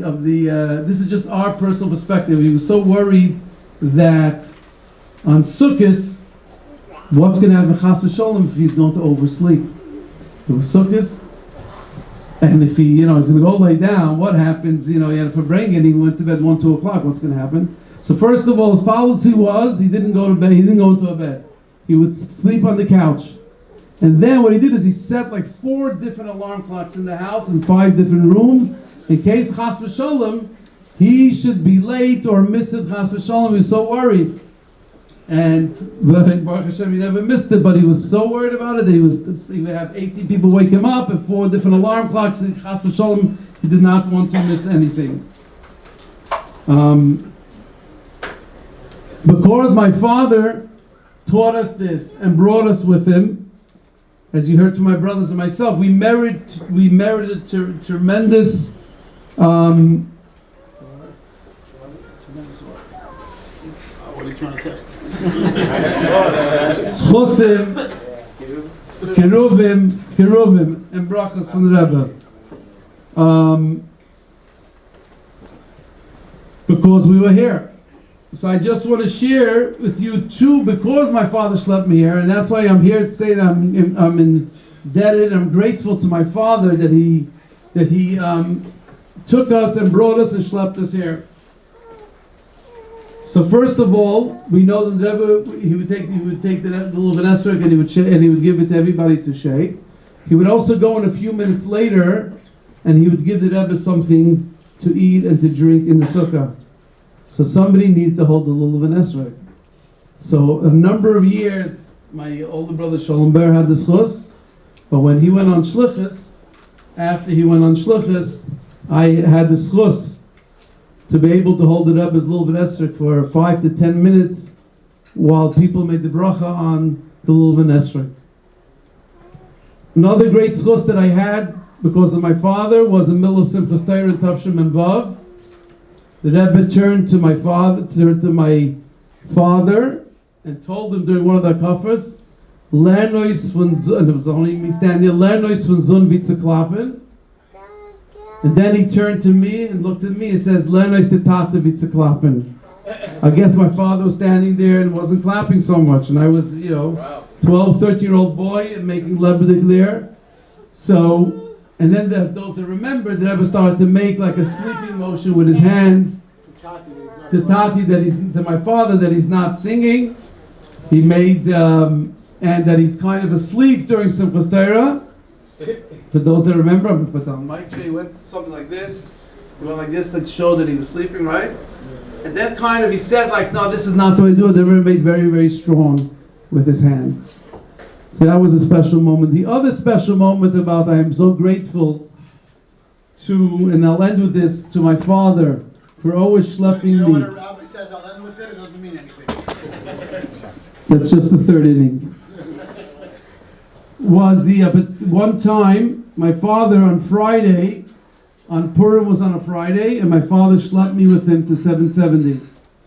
And it was Mincha 3:15 in the afternoon.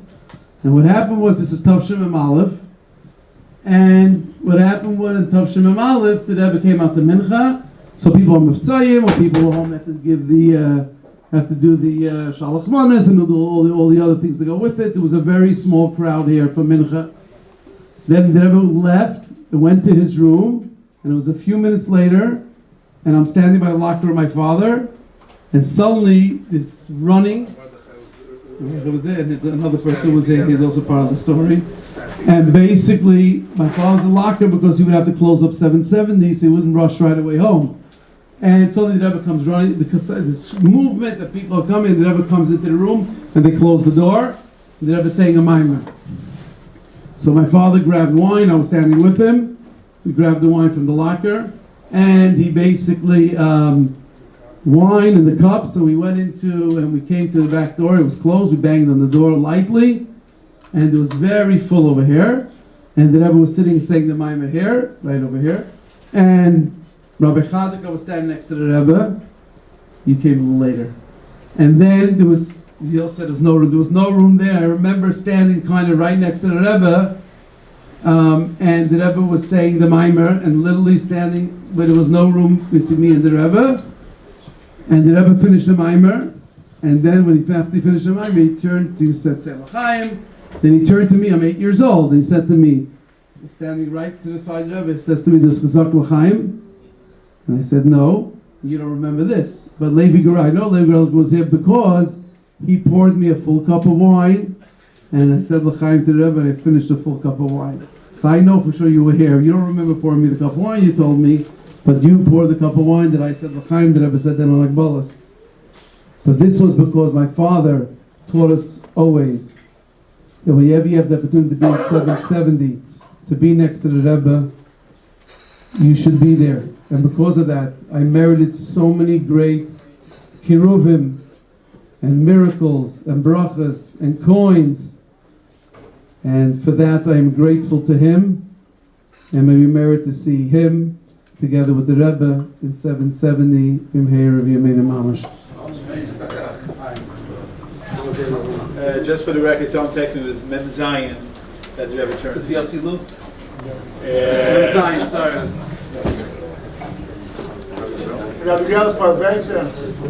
Just come over around there. So, my father had many friends. One of his closest friends was Rav Gershom Mendel Derov, Rav Gershom Mendel Gerelik. So we will ask, so we're the second generation, there's a lot of letters going back and forth. Besides, he was very helpful to us during our period, our Shiva, but also to say a few words, going back as the children of two very good friends. I wasn't supposed to be the next speaker. Yes, you are on the schedule. I'm sure a lot of things are said about the Meir here, but there's one thing which I'm sure also his kids don't know. Do you know what Meir Harlig's soap is? Meir Harlig's soap. Soap. The Zayt. Okay, look, that's only my the Zayt. One of the things your father did, which I've never heard from you yet, so maybe you don't know, since he was an emissary of my father and my mother, but we're not going to get into that. And we're going back to the early years here, so the things are a little closer. That was sat here, and the ladies were right there, the bucket were here. How far could you do? Anyways, so your father used to ask the Rebbe every single Erev Yom Kippur, lekach for my father, and Erev Pesach matzah for my father. And from after Pesach, to every day waited, he used to get these, today you don't see them anymore. He used to be these kosher le Pesach zayt that he used to sell, these red boxes. So your father must have had a collection of them, because he used to put in the lekach in those zayt boxes.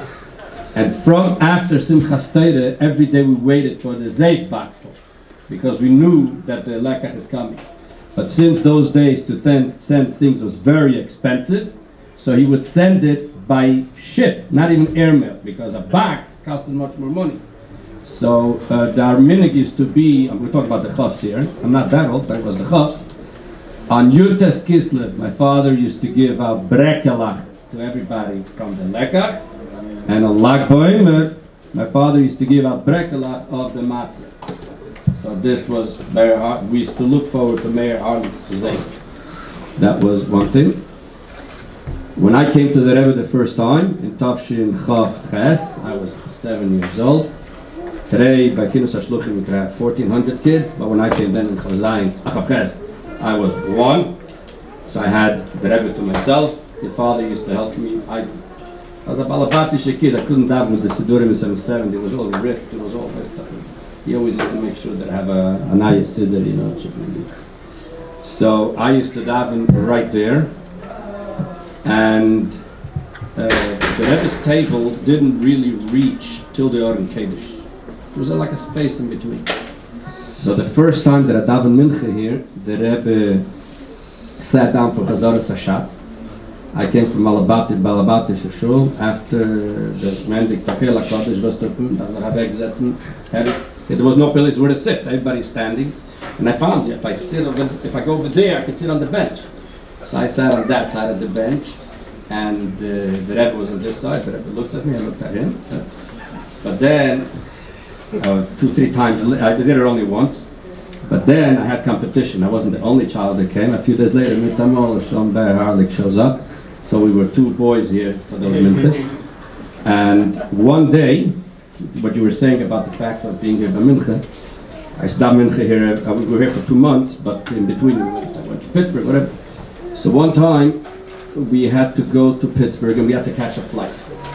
So my mother's idea was the Rebbe used to come into mincha 3:15, but sometimes the Rebbe would come in at 3:20, 3:25. A lot of times Legal Groner would come out and say the Rebbe said he's coming 10 minutes later, whatever. So we had to leave 770 at 3:30 on the dot to catch the flight. So if I would be here for mincha and the Rebbe comes in at 3:25, I was a little kid, I wouldn't be able to get out. It would be too packed. So we decided I'll stay in the hallway. I mean, Manavsha. If the Rebbe comes to mincha after 3:30, so we won't see the Rebbe. At least we'll see the Rebbe go in. Help the Rebbe. The Rebbe walked to mincha then at 3:15, but I was out there. To come all around, I didn't know how. I didn't know how to catch it. So we stayed out there. But the Rebbe looked at me after Sazay when he came in, and I remember the Bachrim were shushki. When the Rebbe went out, and we were still standing there because it was still about 3:30. The Rebbe stopped in front of the elevator. The Rebbe went like this to me, called me over. And the Rebbe asked me, "Farvos as tunish gedavent mincha mit mein minyan." Okay, so I'm just telling you what it means. If a kid was here or wasn't here, how it was. My father used to look forward to the letters that the Meir used to send. But another interesting thing is the shidurim, the hookups of the Fabrengens. The first big one was the Shvat Tafshin Lamed. In Italy, the first one that we heard was Yud Tes Kislev Tafshin Lamed Aleph. That was the first time we had a hookup. Actually, my father, that was the first time he went to New York on that morning. You know, when he started coming often was Yud Tes Kislev Lamed Aleph. But in around Chav Ches, I don't remember, I must have been 7 or 8. My father got some kind of a machine that you could like attach to the telephone. It's like an amplifier. As a nice No, that's if you want to play with the wires. But, my father didn't know how to do that. It was whatever. And I remember, why did my father get it?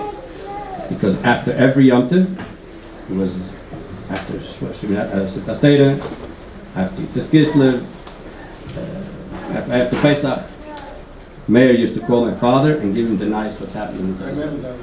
Over here was 2, 3 in the morning, 9, 10 o'clock at night. Over there was 4 o'clock in the morning. And we used to get up to hear the knives. And then, of course, Meir used to send all the letters. Another thing that Meir, thank God, did. That's how my father Pasha felt at home. Besides, he used to send him siflis and things. He used to be zetla from the Rebbe. Today, everything is meforsa. What? Minus to this one, to that one. So he used to retype it and he used to send it to my father. Because my father Pasha should be able to feel at home. And, so for Seitzach, when he came once a year for Chafov, it was a total different.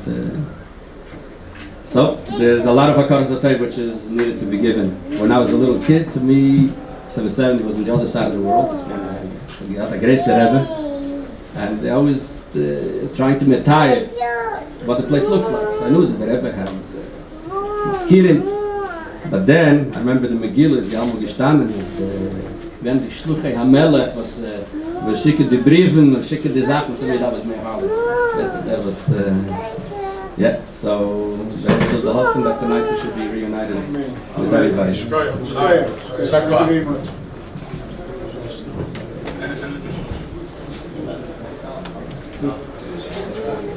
Yeah, Mendy Daphne. Sorry, regarding what you were saying about the Maimon, because a lot of people don't know the history of it. First of all, it's Tafshim Memalef, not Memzayin. I don't know what said Memzayin. No, Simchas Torah. The Maimon of Purim Tafshim Memalef, this was the last Maimon that the Rebbe said over here in this room. Now, I happened to be that year on Shlichus in Ohaven. I was in the middle of Mivtzayin. Don't ask me why. And I decided I was late with some Rebbe. I told my friend who we were going on the time, I said, goodbye Charlie, I'm running. I ran to the train station, I took a train. I come out of the train station here, it was about 3 something. And meet them all, someone is a younger man telling me that the Rebbe is bringing upstairs. Friday afternoon, it was Purim, Erev Shabbos. There was nobody in the street. So I figured I can't miss it. It's my only chance to see if I bring it up here. I will see it.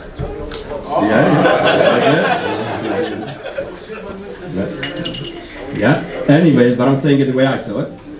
And I came in and I saw that door was closed, the door was closed, and I don't want to miss it. So I took that middle door and I opened, it doesn't have a handle. What? You learned by then how to get in. Oh, and how? So we opened the door and I saw a lot of people standing on the table and I hear the Rebbe's voice. And I couldn't figure out if the Rebbe was sitting here like in Tezvav or the Rebbe. So I decided it's like Aleph upbringing that you see the Rebbe sitting here. I went under the people. I just crawled straight. I came out over there, and I came between the Rebbe and Rabbi Chodek. So in other words, here's the Rebbe, and I'm here like this. But I couldn't go back out. We couldn't move, right? I remember I came to the words Al Totzar Esmaya. So I just stood there, and I had just been Rabbi Chodek the week before. So he knew exactly who I am these days. Anyway, gone, so that's how I was standing there, and that the whole thing took only a couple of minutes. Then the Rebbe looked at the clock, and he said, and that was probably... So it was Onak Bolas, so that's why yeah. How did the Rebbe drink? With a plastic cup. It was 2 cups, and... was full, the Rebbe turned like this. The Rebbe took 2 times. 2 cups, 2 times. 2 cups, one and the other, like this. David, like this. I remember also the 2 cups in my head. And the Rebbe, Rabbi Mentlik was here. Somehow Rabbi Mentlik ended up here. And the Rebbe 1 cup, and then the Rebbe asked for a second one. No, but the Rebbe didn't drink it over the table. The Rebbe drank it on the side, like this, and then the Rebbe asked for a second one. And that's when, I guess, the time story happened, and and the rest is history. Then the Rebbe walked out, and he saw that door was open. Oh my gosh, that's enough. Lucky. I didn't hear that, but That's my fault.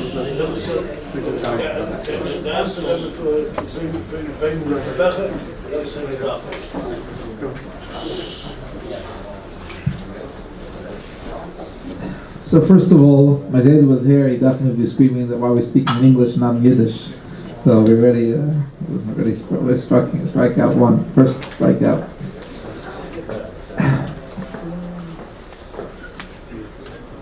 Another thing is that, at least for me, that unfortunately I don't have many memories from Matamos. But we take it for granted. He was here. We figured it out. But how to be next to Rebbe. But the truth is that for him, a lot of the things he did, he took a big risk. No one invited him in. He pushed for it. First of all, he had to work hard to always be here. The fact to always chaparayim, put him in Malif, and all these times, what's in Kippur Chavdalit, and all the times that the Rebbe, that the surprise things that he was here, was because he was always here and always waiting for the unexpected, and always and therefore he always chaparayim to be at these times. But besides always being here and always being involved, he also took risks at different times to try to be close, and he didn't know he could have got like a ziffa, but he took the risk, and the Rebbe let him in. One time, it was the Rebbe went to Levaya. I don't know if it was Shloshim Zaman Hecht or whichever. There was a few Levayas. The Rebbe went to the oil. They didn't go to the oil. The Rebbe stood outside the gate. And the Rebbe said everyone should go inside. Everyone was standing out with the Rebbe outside the gate. And the Rebbe said everyone should go inside to the Levaya, not to stay outside the gate with the Rebbe. The Rebbe even told they were going to go inside. But he stood next to the Rebbe. He didn't want to leave the Rebbe. The Rebbe didn't tell him anything. But he was scared. He was taking a risk. But he did it anyways, because he wanted to stand next to the Rebbe. The other time that's slipping my mind, that he was scared what's going to be, but he tried to be next to the Rebbe, and the Rebbe let him there. So the point I'm trying to say is that it wasn't always easy for him to do it, not just because it had to be there a long time, but also he was taking a risk, but he pushed for it. Even with the Luvanesik, you saw that someone wrote that the Rebbe shouldn't give it to him, and then the one time there was another complaint that happened against him being in the sukkah with the Rebbe, and he spoke to the Rebbe about it. It really, really bothered him. He took a risk. He was scared to do it, but he pushed himself in order to have the skills to do it. Another thing is that he's very famous for everyone knows him, the Gabbai and the Shloshim Kislev upbringings and being the MC. But the truth is, he didn't like doing it. He was uncomfortable. At the end, he liked it once he did it, and he made the announcement on the Rebbe, so it was a schos, he had a schos. But really, it was breaking his teva. Really, for him, he didn't like it. He wasn't comfortable. He knew all the jokes. He knew all the things. And he preferred when he didn't do it. He was relieved when it was over. But he pushed himself because he really broke his teva to make the upbringings, to be Gabbai. I remember in later years in the Rebbe's room when Zev wasn't there, he wasn't really comfortable. He liked it better when he didn't have to do it. And he didn't like people giving him 100 mishabeachs to make it up. But he didn't like to do it, but he pushed himself because he felt it was a big schus, and he really broke his teva to be able to do the schusim by the Rebbe. Another thing is that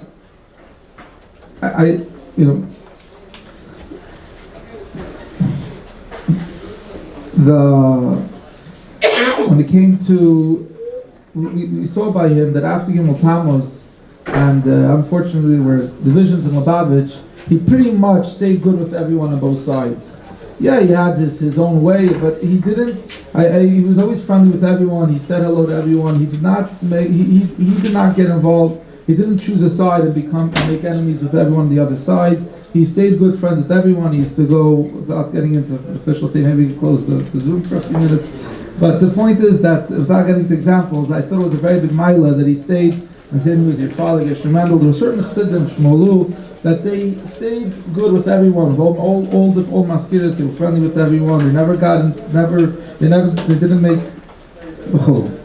So I think that's a tremendous mile about him. Another thing is that he was very, without a klal, he was Makabas Kulam Seir part of Yalfis. He was very friendly to people. He would always greet people, give them warm hellos.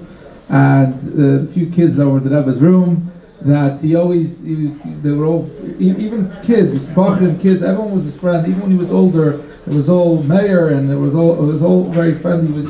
He was the one that was friendly with everyone, even down to little kids, and he did it very friendly. He was a violent person. Last thing I want to say is that it's something people don't focus about him, but I think it's very much connected to his being a chassid and a kusher and always being by the Rebbe, is that he hated balabatishkeit. He hated restaurants. He hated anything like if dressing balabatish or doing anything balabatish or the pizza, Gaisha food. Pizza, sushi, anything that represented balabatishkeit. for him was teif, was teif chazer. There used to always be a line, don't turn on President Street, because there was a cousin wanted to buy flowers for his kala. For him, that was the worst thing. Flowers for kala, that was the worst thing. And he really lived with it, the idea of being a Chassidish Yid, and without Balabatishkeit.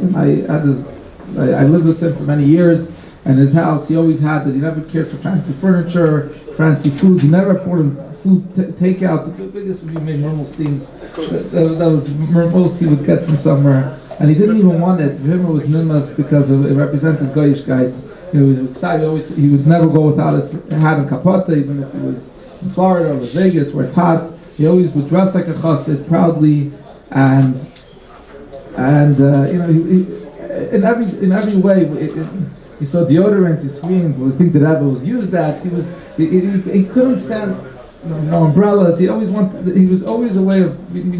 Besides that, he was always trying to copy and do the way that Rebbe does things. But it was always a special. He always made specially to stay away from Balabatishkeit. And I think that, and together with that also, you had like certain things in your Shemayim that people don't think about it, but he was very much so. He was very, very careful about Negelwasser. Obviously, it's, a normal person gets Negelwasser, but even when he was older and it was hard for him to walk, he was very, very mafred on Negelwasser. One time he really wasn't feeling well. He couldn't speak, he couldn't walk, and Mendy and I, we carried him to his room, and he couldn't even talk. He pointed, he needs to get to the bathroom. I said, he needs to go to the bathroom. And in the bathroom, he tried helping. He said, no, he was just pointing Negelwasser. He wouldn't let us put him down in his bed without putting Negelwasser next to his bed. And then later on, in the last few months, whenever he's waking up, he's always asking for Negelwasser. Earlier, he couldn't go to the mikvah. Years earlier, he couldn't go to the mikvah because of his foot, because it was raised. But he would wash Negelwasser many times. I don't know, it was 13 times. I don't know, it was a cheshbon he had.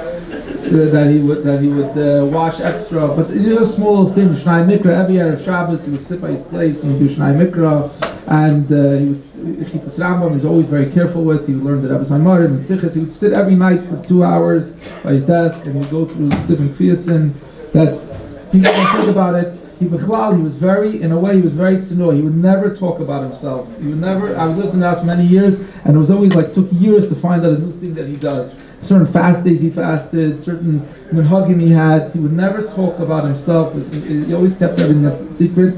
He never showed off how he's better. He would never talk about his own personal things. He speak about other people's stories, but he was tzinu and he was humble. No, just to add what you said, I remember, at the end, I was in the hospital and he couldn't do anything, and even the last few days, and the same thing, he asked me, pointing, he barely was able to eat. I didn't know what he wanted. He wanted to wash his hands before he even touched his challah or anything. It was davening. It was that was something that was so important to him. Like I said before, it's not like what he spoke about, it's mamash how he lived every single day, and loved having you and all the 8 o'clock there, all around the house with suitcases and sleeping all over the house. He couldn't have been happier. I would like to take this opportunity, a special course. I'll tell you, we're talking about an original friend of my father's, with Gershom Mendel. Throughout the generations, he had friends of the Yuds, friends of the Yuds, the Chavs, the Lameds, the Mems, the Nun Zamach, and now we're getting to the Ayans. And there was Shmuel Ayan, you started with him? Shmuel Butler has been very helpful to my father the last. We were all away, and he was the one. He would take him around when we couldn't, when we went around to do that. Take him to the oil, take him to whatever, Kfar Chabad, help him out, really push to doing the Yomans. Was instrumental in setting the upbringing here tonight. We're all the children, we don't live in town. So he took care of that, working on the chura, working on the different plans we're working on a website to post everything for my father. We're going to make a website where we're going to post the Chayim, we're going to post the Yaman, we're going to post the different chuvas and the different things from our father's collection. So really, of course, I thank you for what you've done for my father, for doing all the organization. Okay, I say, please come up here to say a few words. Thank you very much for setting it up. Come over here. Shana Chosin, so you can be on the... And you see what my father did? The first thing he did when he came up there? A day later, what was it? A day or two later, you became engaged, right? He got up to my father and he got it and made that arrangement. So I want to wish him a mazel tov for the upcoming wedding. And again, to thank him for what he has done. Shmuley, but Come over here. Come over here.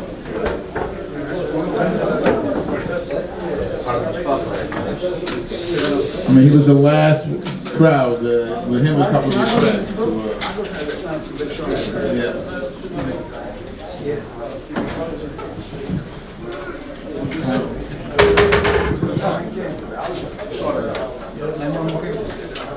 That's the barrel.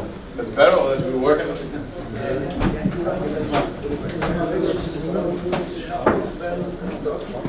Chaim.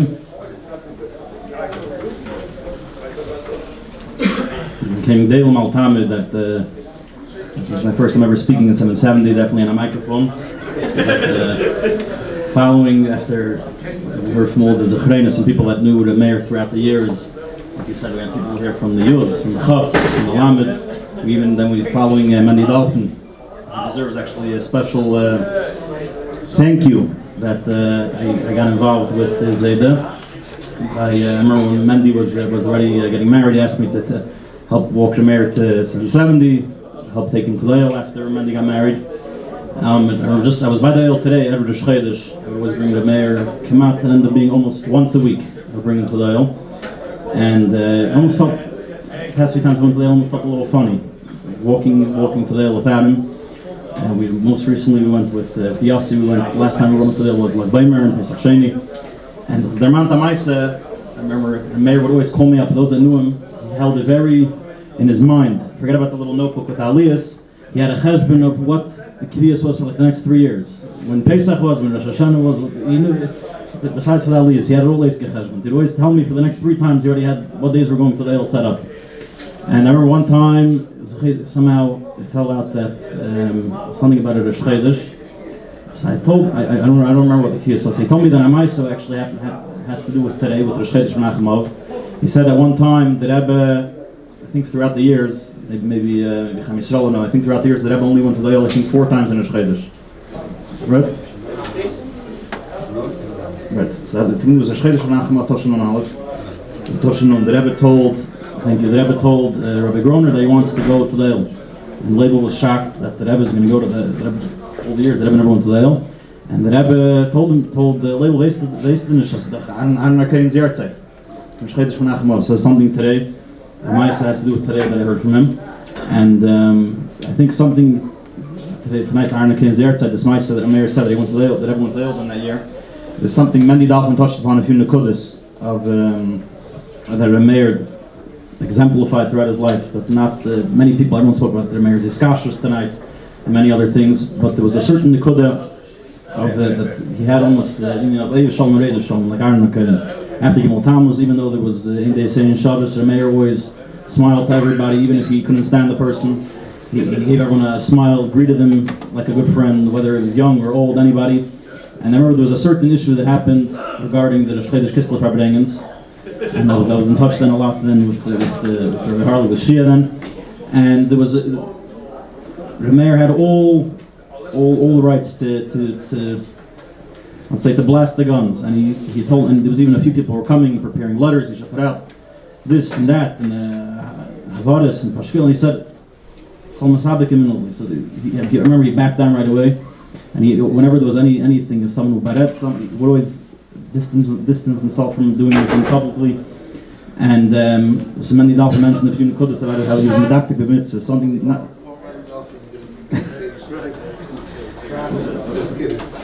There was something that Meir was a big medactic mitzvah, something I think he definitely picked up from his father, many different artists. I always noticed whenever we go to the Eil, or whenever it was, he would always have inside his pocket this Mincha Meir from the Merkez. He'd always pull it out. Whenever there was a Beir Nefashos, even a Brach Achrena, he always made sure to say Brach Achrena from the Siddur. He was always medactic, and the Shiur Rambam. There was also some certain Shiurim from the Meir Shapiro. And I don't think you'd want us to mention here that he was medactic on always. And there was, I just want to share two or three zechreines that I heard from him, that when we go to the oil, he brought this up. I remember he would always have a list of all the, we went over, prepared, he mentioned all the Einiklach's names. And before he go, he would write by the desk if you had anything timely then to be meisiv. And he said, I remember he one time mentioned to me that it was a frost in the winter. One of the times he got in the car, we turned the heat in the car. He always wanted the heat very high, even in the summer. Later, and he says, you know, that when the Rebbe was Badei in the early years, before they built before Lamed Ches, before they built the Bukla, the Bachrim built, before they put the Bretel there, he said the Rebbe was there for hours and hours, Shais Nachanan. He said there was no heater. He said he went around and took it upon himself to go and make sure that the Rebbe has a gas heater with fire. He went around collecting money for it. His Yumanim, like was mentioned many times, Rabbi Zalton spoke about it a lot tonight about his Yumanim. I sat with the Meir for many hours. We published about 20 or 30 different installments for Churis and for different Chaveras, and Mirza Hashem will be a lot more that will be coming out in the future. And I noticed in his Yumanim was that Friday night he always had the exact time that Rebbe went home. And he, sometimes even in the summer, 10:30 at night, 10 o'clock at night, sometimes in the winter, very, very, very, very late. And I was puzzled. He told me that he would wait and sit here. He wouldn't go home. He told that Rebbe went home. He said he would wait. For him, it wasn't shaykh that he should be sitting and eating Suda Shabbos while the Rebbe is still sitting in his room and didn't go home yet. I asked him what would the Rebbe do Friday night. He says he remembers hearing that the Rebbe would learn the Torah. So I think in the early years, I think he would have a chavrus on the Torah with Rabbi Yael also then at the time while the Rebbe in the winter Torah, right?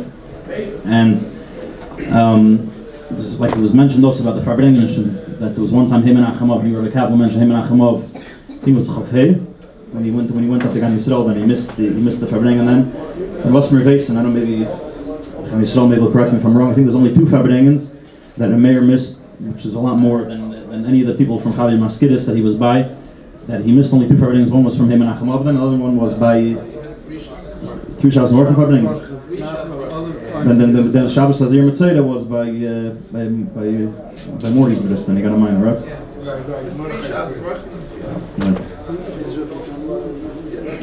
There was also, I remember we used to go to the oil, he was always very makpid that a younger light should go with a kapata. And he said, he had like a you bring a cup, something have a kapata on them, and I remember he was very, very sharp, and we get my answer Rebbe Yechidus without a kapata.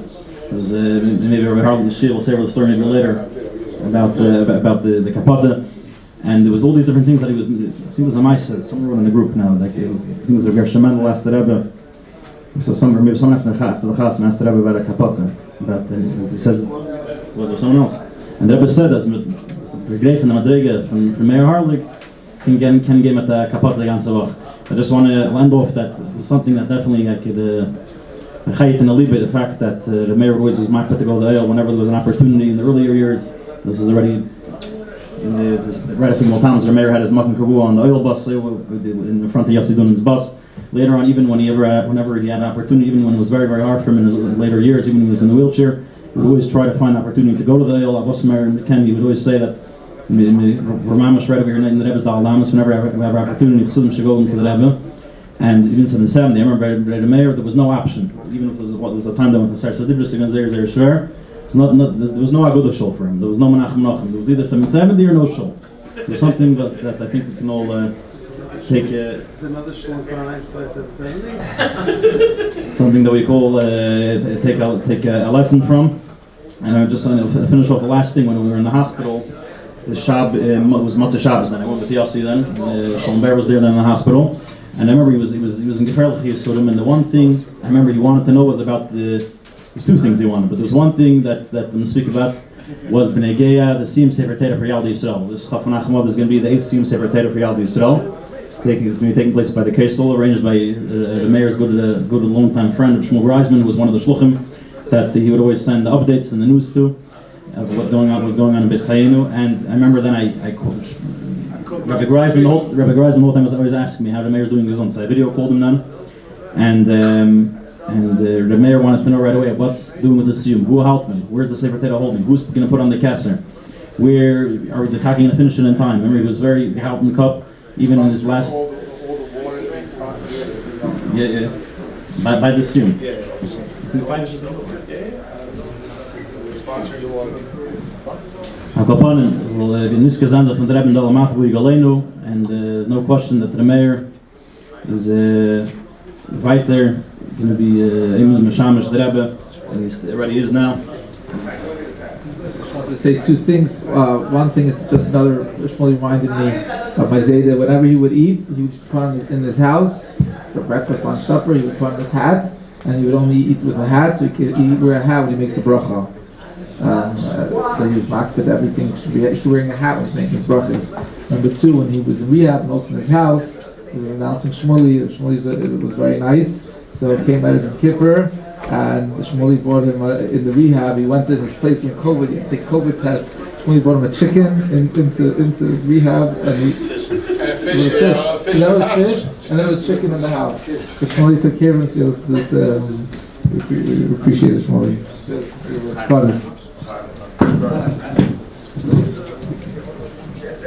One of my other favorite nigunim who actually sang it by the Kudah was Shloshim Kids, and the other one he really liked is Adad is about Muna.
There's an interesting story that was shared that when my father got married, he got married the 5th night of Hanukkah. So Shah B'Sheva Brachos, my Zayda spoke to the Rebbe and said, we have a problem.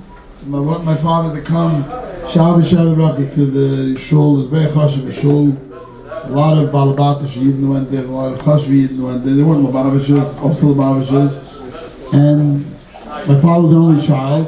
And of course they would like to have discussed that the Chassan and college should come to the shul for Sheva Brachas and have a Sheva Brachas after davening. And they knew that the Rebbe was going to bring him. My father's not, on his own, is not going to want to come. So kind of speak to the Rebbe. So the Rebbe told my Zayda, the Rebbe could have told my father, listen, why did you go there for Shabbos? He said, no, he told my Zayda, let him stay here for the Fabrengen. And why didn't you make Motzei Shabbos a Malava Malka for the shul and invite the Balabatim, and they'll be very impressed. Fast forward many years later, Tavshin Memtes, Tavshin Nun, when my brother Shalom Meir had his oldest son, Mordechai, was born, so my father wrote a letter to the Rebbe asking for bracha for my mother, 11 line, that she's going to California for the bris to give her bracha. So the Rebbe asked, like my father, why aren't you going along? Because of Shabbos and Varchim. I'm not sure if he answered he's not going along because of Shabbos and Varchim, but he wanted to kind of stay in the 770. So the Rebbe told him, you should go to California, and you'll fabring with the people in the Chabad house, and you'll get the Hanacha after Shabbos, and you'll know what went on over here. So you see that the Rebbe wanted my father to, have a shpa on the people in the Chabad house. That's it. So every stage of life has its own mission and what it needs to be done. So when he got married, he was be with the Rebbe. Later on, to go to your Chabad house and be in the Shluchas and be over there. So I share this thought the day my father's Levaya. And I remember we went on a bus from our house and we went to 770. And I was thinking to myself that now we're going from a place where, as I mentioned before, the home 442 was a home where he raised his family, which he had so much dedication to. So many Bachrim went through the house and lived in my house. And then we're going to 770, it was also my father's home. And you think about it, he was an only child. My Zayda also Harlig was an only child. And on the bus, we kind of heard out all his children and son-in-laws, daughter-in-laws, and grandchildren. The bus was packed. Many of them, most of them, all Shloshim and changing the world. And not only that, not only it affected us, but there's so many Shloshim out there in the world, affecting so many communities. So it's really a irah for all of us. And a lot of times a person thinks that, in order to affect the world, you need to be, who knows what. You need to have thousands of people to affect the world. Here was my father, one chassid that was dedicated to the Rebbe and lived his life, inspired his kids through love and care, inspired so many chassidim to have that dedication to the Rebbe and literally to change the world. And I can tell you, as children, we were surprised. We came to 770. We didn't expect such a turnout. We didn't realize how many people's lives he affected just the way he lived his life. And they say the greatest lecture, speech a rabbi could give is the way he lived his life. And definitely my father lived that way. And we as children have that achrayus to have that same dedication and skashrus like my father had. It all started here in this room.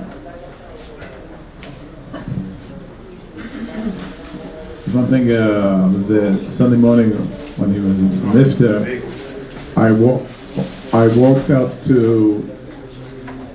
on the porch. It was like an hour after that, and my neighbor was standing over across there, and he told me, you know what? An era in Lubavitch has ended. So when he said he was a young man, he was a bocher in Kfar Chabad. He already heard then, on the Chavs about the Meir Harlig. He said this was like an era of Lubavitch of my father and Meir. But physically, but we'll continue on.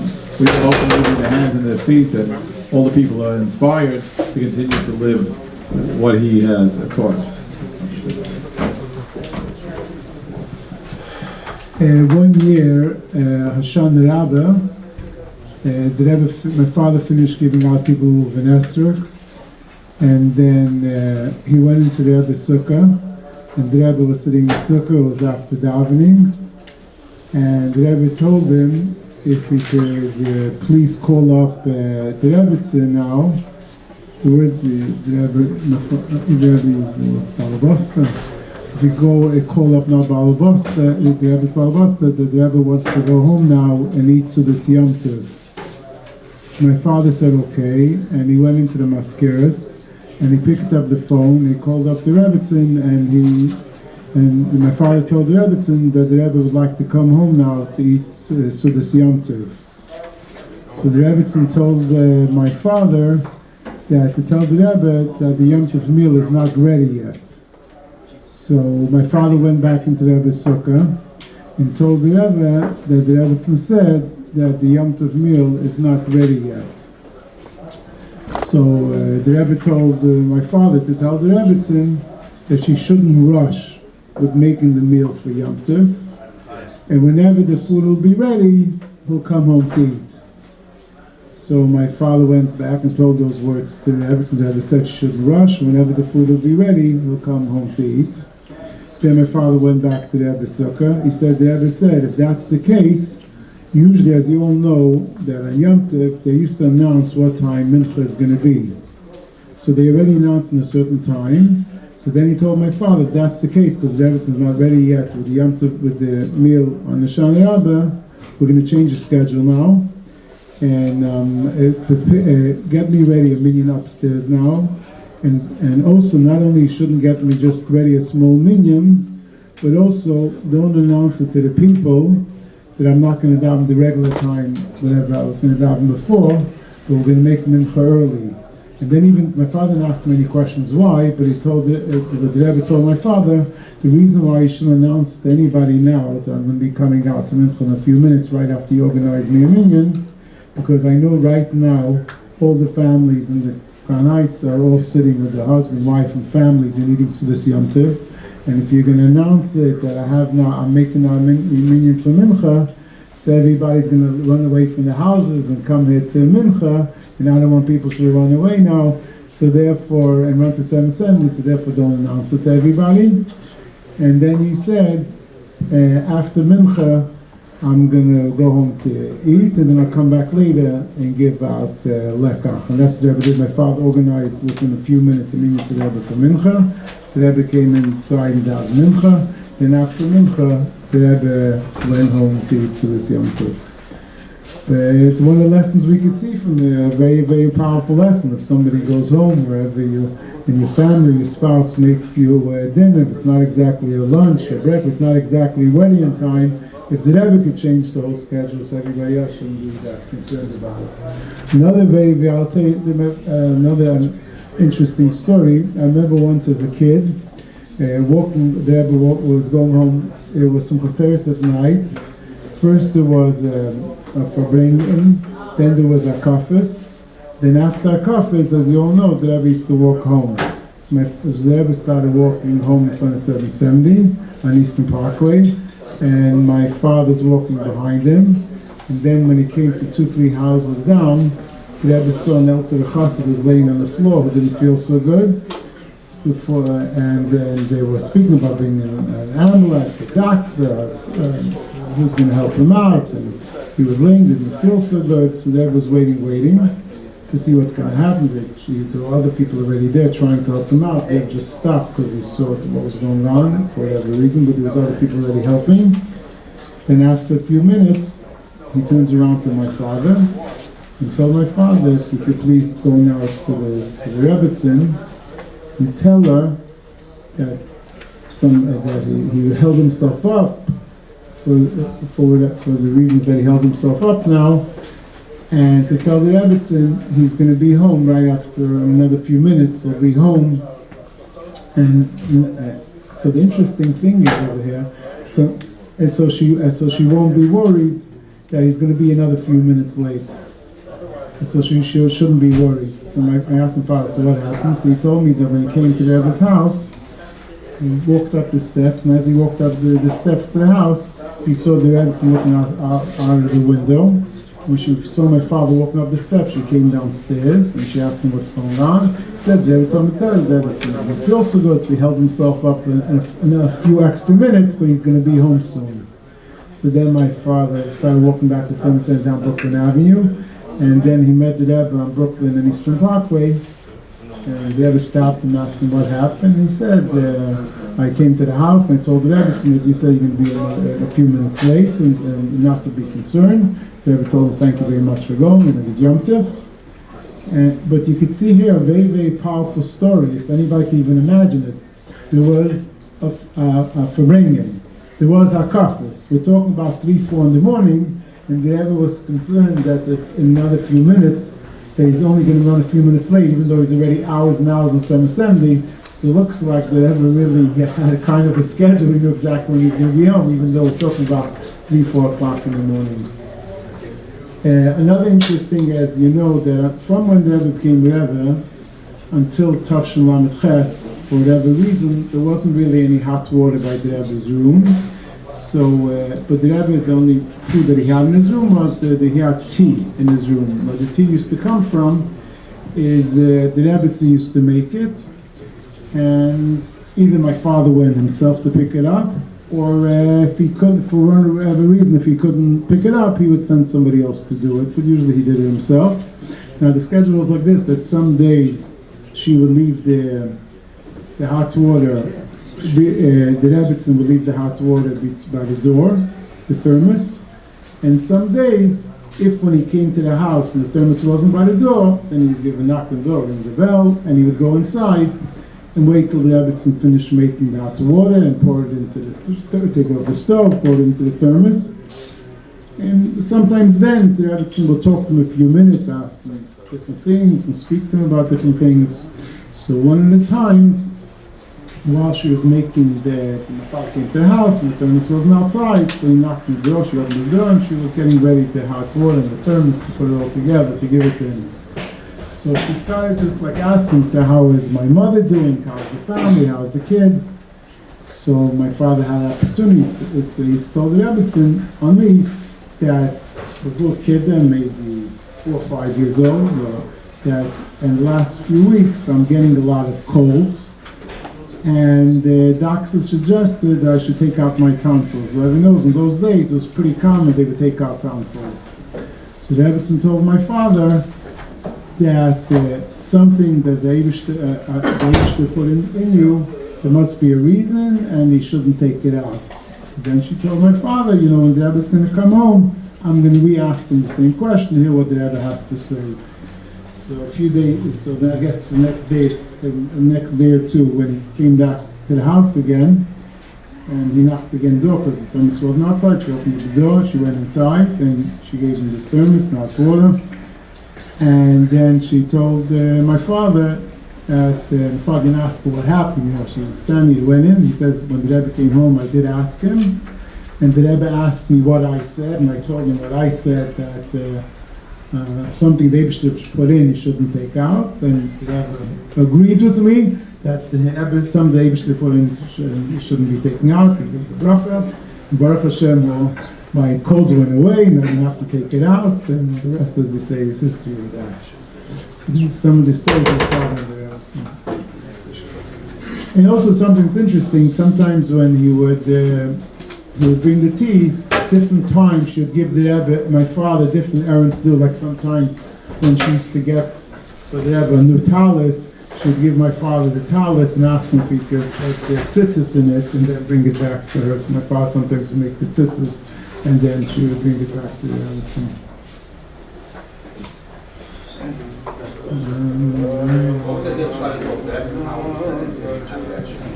I saw them lately talking about your WhatsApp. I'm not familiar with that. Yeah, I saw that lady in these different groups. I know all the only thing I asked them, like in the last few years, I asked them a lot of questions on these different stories. Whenever I used to read on different groups of different things, and people make certain things, I used to re-question about this story and that, so I had what to talk to them about. All I asked him was that when the Rebbetzin asked you to do tzitzis, did she give you any further instructions? And he told me she didn't. I never knew that your father made the tzitzis. Right, but I asked him, did she give you further instructions? No, that was it.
Just a couple more thoughts. Story that I heard from my father. In the this is in the tough shins. They used to, some of the Hasidim used to, in the summer, in this hot season, they used to rent bungalows, little apartments in Far Rockaway, you would say, and they would go there. The elderly Hasidim.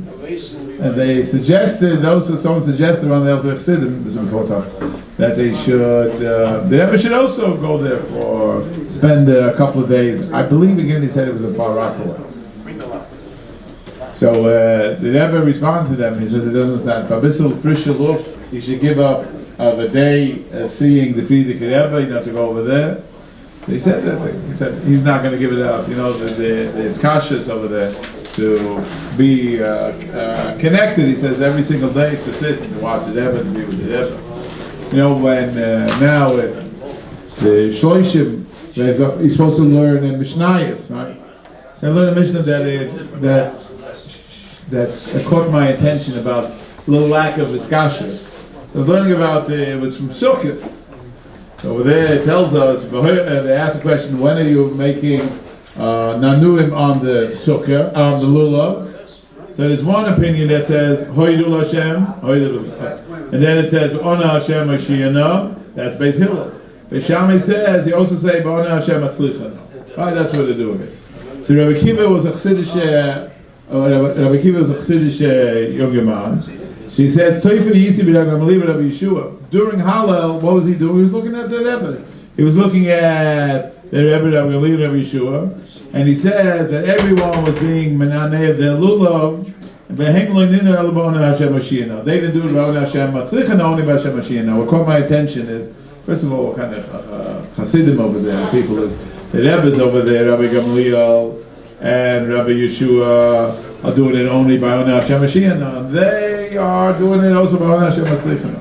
But we see, what is Rabbi Akiva doing? He wasn't doing anything. He was sitting there and watching what their Rebbe was doing. I think that really what is the synopsis of my father. My father was watching the Rebbe, trying to look at what he's done. Remember the Sukkot, he also had 36 Hadassah. Why? Because he said that's what the Rebbe had. Certain level of discussions that he had was to see what the Rebbe did, and that's what the Rebbe did, watch him, and what the Rebbe did, he himself would do it. And I think that's, excuse me? The socks, he had Mekusha Dika socks, right? He told me to have socks already when I was a kid. He told you to wear Mekusha Dika socks. But I don't know if he would have gone for striped shirts. I'm not criticizing, you know, it was white. I remember a kid. Short sleeves, only short sleeves, no longer sleeves. So that's a little bit concerning. It's also a discussion. Haircut three times a year. Yud Aleph Kislev, Yud Aleph Nisan, and Chafov. Around that Wednesday night. What? Always on a Wednesday. The Wednesday before those days. Discussion. So that's some concerning. There's the pneumistic discussions that we have. I think that really what represent of what my father stood for is for himself, for his children, and what he tried to those people that are around him, the importance of being the Mekusha to the Rebbe and to bring Nachas to the Rebbe. And I think that's the message that we could take with ourselves, that we live with it, of our importance, of the way we connect to the Rebbe, and by learning the shiurim that he has told us, doing the miftzayim that he was doing, that going out there to try to be the mekarev, to do that. And I think that's how we go and we fulfill our shlichus. Yeah, you close the remarks. So during Shiva, someone came in. He wasn't dressed like a chassid. He said, I gotta tell you guys a story. He says, I remember years ago, it was a Lag BaOmer parade. What was this guy's name? We have him on video. His name is Brendel. Yeah, he said there was a Lag BaOmer parade, and it was a beautiful parade. Yeah, Brendel from Kingston Avenue. Brendel from Kingston Avenue. Okay. Yeah. He said, he came, I gotta tell you this story. He says, there was a beautiful Lag BaOmer parade. Yeah. He didn't want to tell you. He said, I just came in to tell you this story. He said that there was a Lag BaOmer parade. It was a beautiful Lag BaOmer parade. And at the end of the parade, I turned to your father and tell your father, I'm sure that Rabbi Shimon Bar Yochai will have a lot of nachas. So your father said, forget Rabbi Shimon Bar Yochai. The Rebbe is going to have a lot of nachas. So the point I'm mentioning this story is that everyone knows that my father lived his whole life to make life easier for the Rebbe and to make the Rebbe proud and to give the Rebbe nachas ruach. And whenever I would meet him, even at the hospital at the end, he would ask what's going on with the Chabad house, how are the people. So I think B'chayit and Levi for all of us is that if we live every day, how do we bring nachas to the Rebbe? We live every day, what are we going to do that's going to bring the Rebbe happiness, b'gashmis? What's going to bring the Rebbe happiness, b'ruchnius? That's living like a chassid. Like my father always would say, and that's tank 21 just walked in. Tank 21 just walked in, right? Tank 21? 23. I remember as a kid actually going in the tank and passing 749 and waking you guys up and to come on down. That's what I remember. So, Couldn't be, right? Fridays. Hooks you up all night learning. Rambam. So, I think that's B'chayit and Liba. All the mices and everything is, like you said, my father really never liked when we talk about him, and he never want to talk about himself. But I think the greatest B'chayit and Liba is that we live on a daily basis, being Mekusha to the Rebbe, and living our life, what would the Rebbe want, and how will we make the Rebbe happy and make the Rebbe proud. L'chaim. This Brendel, I remember going to me the story that he had a baby. He was, I'm not sure if he was in jail. He had the final word. He was Friday night, but they announced after the house was up or something. They didn't announce that he had a baby. Hey man, the guy had a show. The Rebbe said, for another Shalom Zafra, the Rebbe will leave it till they announce Shalom Zafra. I think that he's in jail. I think he said what always started on Sukkot. He would say that's always started the preparation of Yiralf Nissen, was the South say L'chaim on Sukkot. And we always said L'chaim Zoma Shaychus Yiralf Nissen. I'm not sure what that means, but that's what we make L'chaim Zoma Shaychus Rev Shaychus Yiralf Nissen. If somebody missed the Fabrengen, Barry Shoyman or something, he would be making with his hand to him afterwards. Why he missed Yiralf Nissen, and why he missed Chapav, and all of that. But again, to try to connect every day and every moment to the Rebbe, to your shlichus, to your personal way. I think that's what his message was.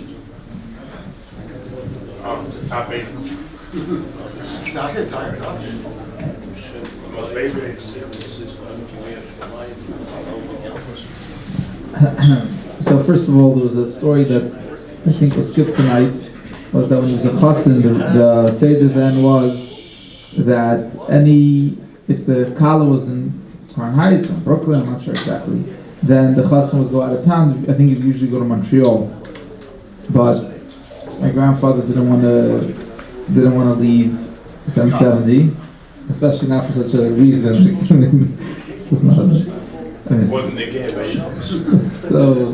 So I think his father asked the Rebbe where he should go. If he should go to Newark or go to Montreal, and the Rebbe said something along the lines that he could stay in 770.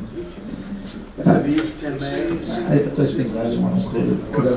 What do you think? Recorded. Off the record, what do you think? The word that he said, Meir can oblige. My grandfather.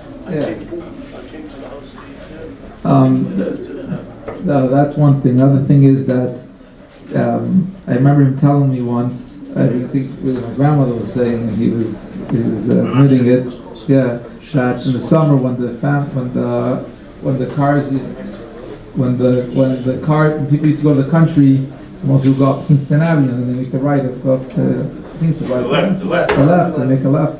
So he used to stand over there for the afternoon, and whenever he saw the people that are connected, he saw people that are shaykhs, he would make them roll down the window and says, "Make sure you come back for Chafav. Make sure you come back for Chafav from the country." And that's really what is, those are the shmak. I call them the Scottish police. Yeah. Scottish police.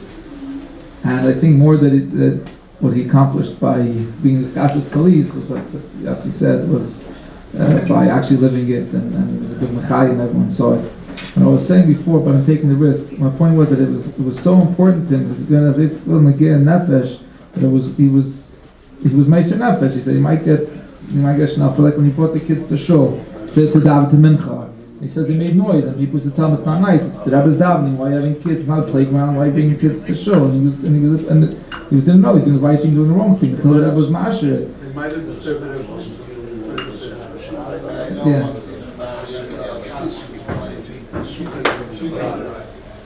Touching it, sitting for hours. So, but I'm saying, but all this time it wasn't like no one was inviting him in and saying, "Here, come and do it." The Lulav was exception, but even then, he says he thinks because he used to stand by the Rebbe and watch the Rebbe all those times when people were assigned to extra, and the guy told something. He used to say, "Go," he used to make sure everyone was ready not to make the Rebbe wait extra. He thinks that's what he was doing the years before the Rebbe just used them. So the point is that it was very from again nefesh that he took the risk and he pushed. And I think for us also that we have to learn from that not to say Baruch Hashem, it's easy to be mekusher b'ashkal, but we have to learn when it's hard to have that to spring a rein and to be mekusher. To even go when it's hard, we have to put in the effort. Whoever loved it, if he loved it, they did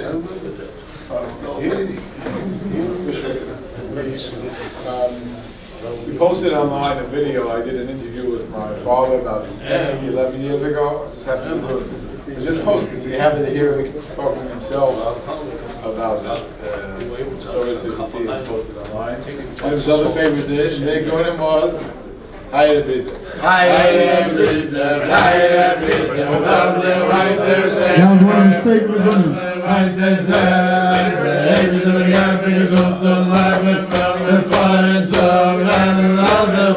Yossi Harlig!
One thing we didn't mention, a couple of things, but then we'll get to that. My father was a collector, and he collected very famous, first of all, the Tanyas. Everyone knows that he collected the Tanyas, and a tremendous collection of Tanyas. That was the things in the house. Also, That's our furniture. that's the walls of my house. There's no walls, it's Tanyas, my parents' home. Then letters from the Rebbe. Today it's easy, it's the English. He told me, hours, hundreds of hours that he collected of Ignis, index cards. We're slowly going through it. Index card letters. Now most of it is printed, but we're talking about the Chavs, the Lamets. He would collect these letters, type them up over there, make copies of that. So we have a collection. The answers, someone's mentioned that my father would send them. He has a collection of these answers. I post some of them, but I know most of them are already published. But remember, he had a love for the Rebbe, so even though anything that was from the Rebbe, whether it was the tshuva, whether it was the letters from the Iglis, whether it's the Tanyas now, or the collection of pictures, he had a tremendous collection. Pictures now is very easy, right? They're really fun. But then, they're talking about the pictures he gave them out to. We found pictures of him with the Rebbe. Yeah. The way back, really a big collection. So anything that had to do with the Rebbe, he had the Yomanim, of course, we wrote. Court case. The court case we have the full court case. There's a leak on it. Oh yeah, we're not going to He go there. went and made the copy. Yeah, we had. Right. We went to court and made copies. Anything had to do with it. Paid the guy, buying conceptual, gives the guy a big tip, and then the guy gave him everything for free. They used to meet in the bathroom, they would make the exchange for the, I think he even, we shouldn't say this. I do want to say he's talking about, I think also everything that Rebbe liked, he convinced them, kind of like that. Whatever the Rebbe ate certain things, that's how he would do that. Whatever, and we spoke before about my father was involved in camp. He was involved in Gai Yisrael at the beginning.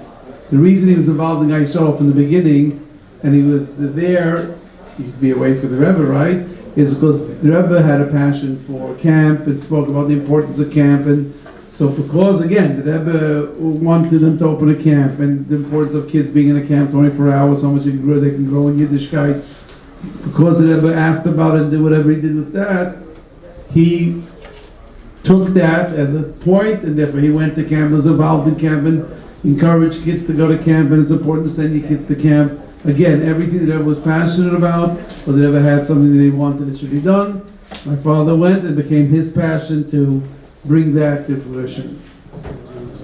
We didn't want to talk now, we're fighting over the mic. Another thing that was not unique to him, but he was from those that he really lived for and worked the whole year for it, was he always wanted to give the Rebbe a present. So the Rebbe always wanted, about anything from Chassidus, Yadim, etc., Meir, Bichlach, or something old Svarim, and he would go in the summer. I know he did even when he was a Marker Shlichus, that he was going around looking for old Svarim, which a lot of the Bachim that want to Marker Shlichus were doing it, but he would go doing it a few times. He gave the Rebbe nice things that the Rebbe didn't have, but things that the Rebbe that he gave it to the Rebbe. One thing is I saw maybe in one of the videos, he said he gave the Rebbe a second print. A print of the second print Tanya, he gave it about one of those. He gave once during Yechidus, he went up for his birthday. For his birthday, he would try to give it every year, but whenever he he went tried to to give his birthday, he tried to give the Rebbe a present. And Chassidus saw like once he gave him a tiny, he knew the Rebbe didn't have. yeah, and then one time found letters of the Fidik Rebbe, and the Rebbe actually, I won't say it on the camera, the Rebbe told him something in Yechidus. I was very surprised. The Rebbe spoke to him. I was very surprised. Like in a positive way, like interested, like spoke to him about these letters in a very interested way. There was another time that he didn't give it in Yechidus, he gave it, like we're going to give the Rebbe, and like we're going to print the Imam 10, 15 years ago, and we see he was always trying to give them these things, but a lot that was of a copy of Mamorim, like of Mamorim that he gave to Mamorim. And that's one thing. Yeah. But he worked very hard at that. She mentioned the collecting. Another thing is that I think is worth mentioning about him was that he loved Chassidus upbringing. He loved to come to 770 and to see. He himself didn't drink a lot, but he loved to see when the Bachim was saying l'chaim and more bottles and more l'chaim and more dancing and more food and more. The more the better. He probably got enough from watching it, from seeing it, from watching it. We still talk about it for years. Shloshim and Bala for Shloshim was the first time that he gave him a bottle of mashke to the Rebbe, and they bought cases of mashke. So then, by Fabrengen, the Rebbe spoke about the Gezeir of mashke. The Moshe had to give back cases back to the store.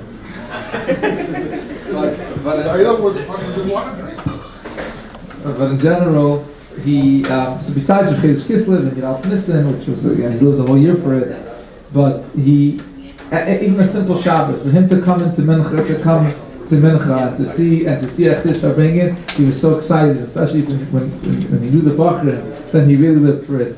To such an extent that he has tapes to Eretz Yisrael that the guys got shik over there, and he found, and they didn't tell him right away, and he found out through someone else who happened to tell him. He got insulted, like, how do you not include me in at least the Chazara of your Fabrengen? This guy ripped it into Samaskim, that this guy called the guy out of a push.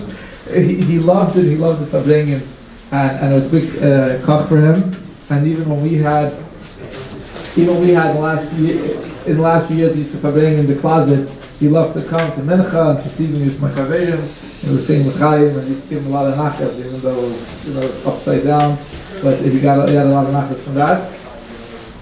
And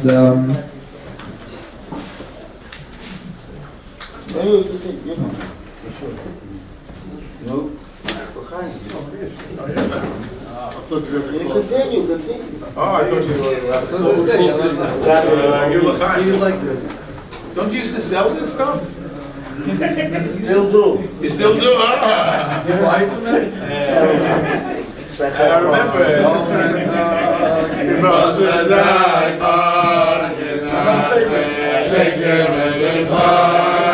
Another favorite of it.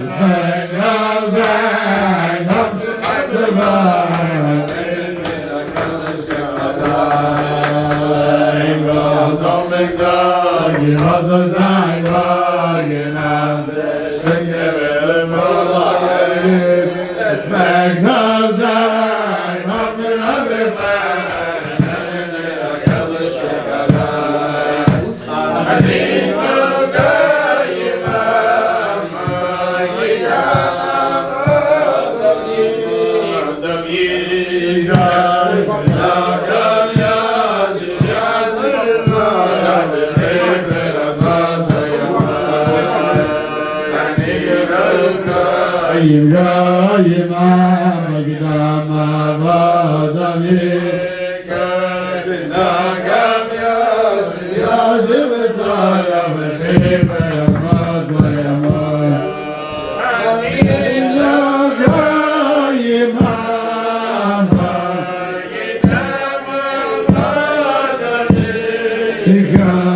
my father's old friend.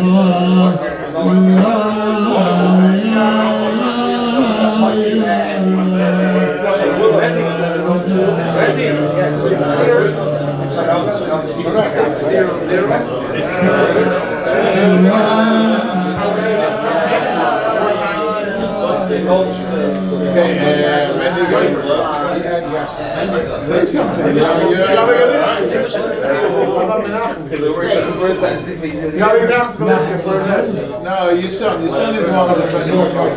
That says that you can say again that Zaidi.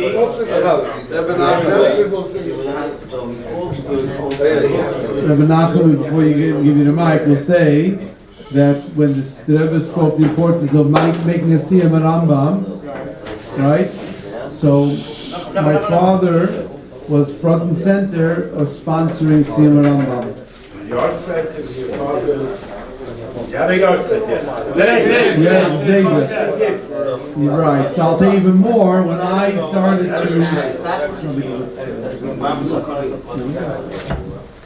So when I started to put on tefillin, it was a What year were you It was Ches Tevis. Remember, I believe that we did or around an either for myself or my bar mitzvah, we sponsored a Siyam Rambam. And it was upstairs. Some reason it was upstairs. Sometimes when it wasn't available, I think Rosh Hashanah spoke then at the bar mitzvah. He did the keynote address. Rosh Hashanah. And so my father sponsored a lot of it because it was important to the Rebbe that we have Siyam Rambam. Am I correct on that? Menachem, go ahead. Come on this side. And also Menachem, I remember, would always come to get the bottles. He would come the last one and come crashing through and smashing all the boxes. And people lost limbs, but Baruch Hashem came quick in and out. Menachem, go ahead. Chaim, Sham Malia, Aliden, die Grace Yeshua, Vakitze, Veravna, Sheikh Neofer, Yehuda, Meir, Yisrael, Meir, Yehuda, Yisrael, Ben Arav Mordechai. Die Gula Mitzah, Shleima, Teike, vom Yad, Mama, Schnabel, Chaim. Wo sagen, Meir, Gat, Achush, als sie kommen zu gehen, Aboche, auf machen ihn freilich. Ich komme von der kleinen Yeshiva, ich komme von Monterey, ich komme von Dorst, man weiß doch, ob es so sehr. Und Meir, Gehat, Achush, Neben, Bochum und Boshet, freilich machen. I don't know if you remember Shalbam, Stam remembers. After the day, Sukkis, they have verbringen, L'Sheim, und Sukkis. L'Sheim, und Siferes, und Silo, dass sie gewähnen, Hashem Dover. You mentioned the tanks, he was on Richie's tank. He was on tank 21. 21. Stabby, you think? Because the reason why 20 is numbers because the Rebbe is the Seas. It started maybe which year? The tank started that year. What year tank started? Tank started season Ramadan. Season Ramadan. No, it started 21, 22, 23, 24. There were numbers on the tank. Why did it start with 21? The numbers started. The years of the Seas, right? Tanks. The Lamdala summer, you had 4 tanks. 3-4 tanks. There were 4. Seven Lamadal, there were 4. Then came after you Shvat, they made the with all the numbers. He used to go on the yellow Hertz step. But that was the years of the Messias, right? That's what it was like. No, not yet. So what was the numbers based on? 21 was Yossi. Yeah, my father was on tank 21. My father used to go on tank 21. Yossi Heft was there. Can we talk the mice in the Nein, das sagt fast, dass die Atachush in Gesam al Aboche, was es nicht, dass sie besimche, da kann man reinnehmen in Kedesh HaKadoshim und geben L'chaim. The wineries. Geben L'chaim und sagen L'chaim, he made sure, dass jede Woche soll sein besimche. Der wird einmal erzählt, Hanne Trei Batchen. Und ich hatte kein Schummeil. Eins saß im Samir gewesen jeden und sagt, dass sie sind mit so einem Chai aber Meir gehabt der Chush, jeder Leben hat gemacht mit Simcha. Poshet geselbt Samir sein Bochrim und so seine Freilichkeit. Die Verbringen ist der Mann, der Zchogele, der chassidische Verbringen ist. Ja, okay. Kopfhörer. But before, I know you have a lot of stories. Die Kinder sollen weiter Mamsche sein, Sameer sein, alle Jeden. Und wie die da bringen alle Jeden Menschen zum Reden. Und oft haben die Kavone, wie sein Loschne gewinnt. Und so sein Bepeil, Mamisch, Mashiach, now.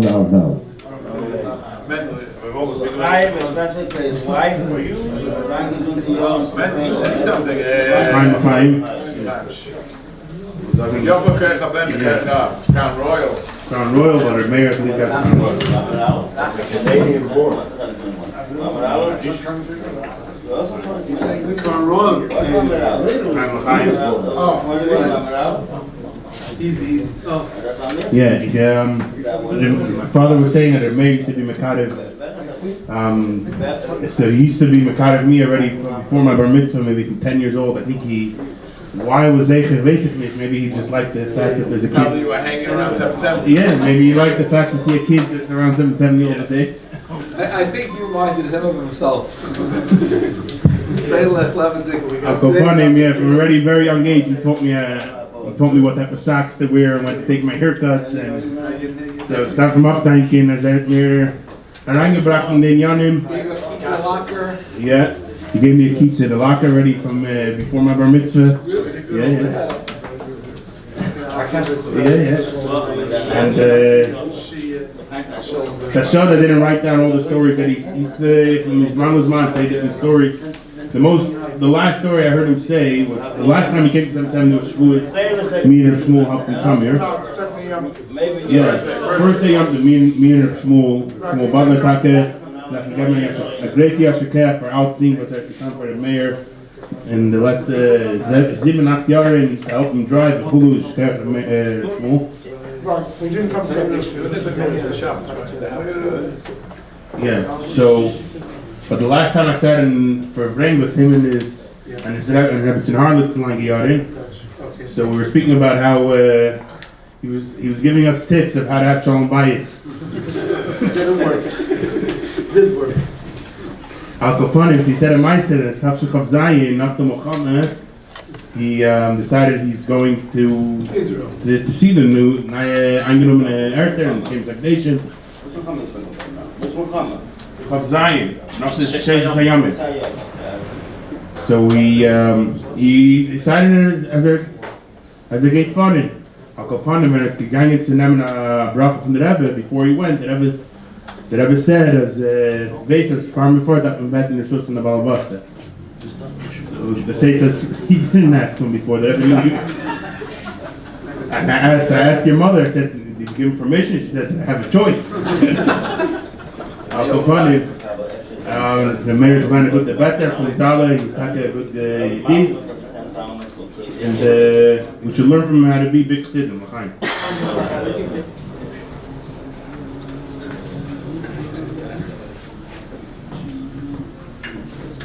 Shmuel.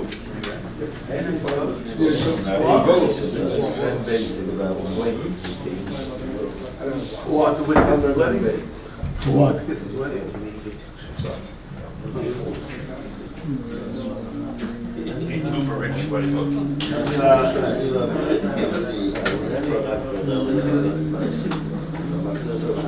She get it. Yeah. Right, the first one.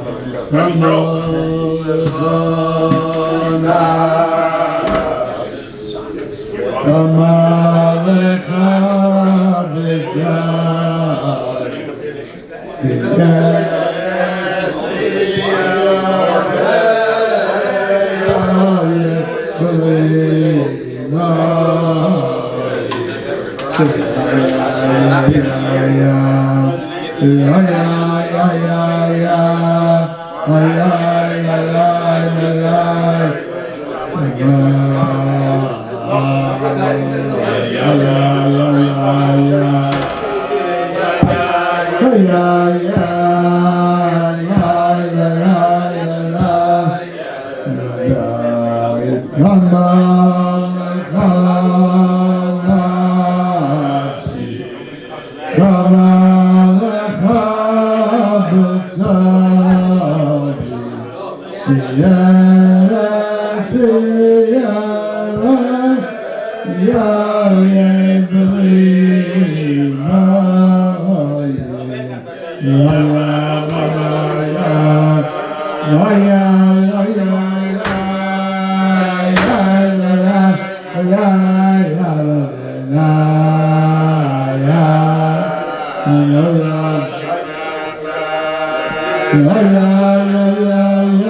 Nah.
'Cause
So we started last night the Shloshim in our Chabad houses, and I know, we had the Sikha, Josh Gordon Shir, that the Rebbe told his parents that they're on the second floor. So I told him my Chabad house that my Tati is not, that my father is not on the second floor, he's with us in the Chabad house. But I can tell you, as much as nachas as he got last night, I'm sure he's in shock seeing his 4 sons You see Tata Shak seeing his 4 sons sitting together for 4 hours for bringing together. It's not that we're sitting together, that's not in shock. The shock that we're actually sitting for breaking for 4 hours straight. So last night in the Chabad houses, I'm sure it meant a lot. But sitting here tonight, At 1:30 in the morning. at 1:30 in the morning, all of us, I don't think we've ever done this. Usually we run out. And we'll sit in here. Yossi, look at me. Yossi, look exactly. Yes. The official Picture. So my father's, I always say, my father's kayach, that he has his 4 sons. You have to sitting here for bringing, you have to wait till after, Chavtas Sivan to see this. But I know there's nothing more meaningful to him, like you said. Sitting for bringing up in 770, his 4 sons together for hours. With the whole community here, people watching all over the world. Thank you, COL, Thank you. So this is Emerson Koyach from our love and dedication to our father and his inspiration, his kashrus dereva to sit there. So all we want to do is bring over together. So just to say, my father told me a story that the Yom Tam Seinu, so you know this. My father told me that it was, I think it was Shmuel Zalmanov, that, yes, correct, that put the Rebbe's father's niggin into Yom Tam Seinu, correct? And he said, my father told me that when the Rebbe walked out, and correct me if I'm wrong, the Rebbe came out of the shul, came down the steps, I don't know if there was a bima even then, and he walked out of shul, he turned to him and said to him, Yeshakayach Varain, Reinlegen the Tatens Niggin, Yeshakayach Reinlegen the Tatens Niggin, in Davidim. Right, but Vogel, there was a switch some standing from his father to another thing, late different years, right? So I think that the Rebbe thanking Shmuel Zalman for putting the niggin in. So let's sing the Rebbe's father's niggin. Ay ay ay ay ay ay ay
All the way to Kfach. Ich der Mann sagt, wie viele Jahre zurück das gewesen, dass ich bin vor 35 Jahren zurückgeschrieben auf. Seien wir Gesetzen, Dr. Weihe von deinem Denken, mit Gesetzen war am Weg mittelstehen. Und dort hat man mir auch gebracht, die Vater der Rebbe dann bei Nacht und bei Tate ist dann die ganze Zeit nur Rebbe des Medien und dort ist gewähnt nach Belsen, hat auch gepasst und bei Tate darf nicht dann bei Nacht, bis auf alle Tables darf nicht dann bei Nacht. Das ist gewähnt der Schrede auf.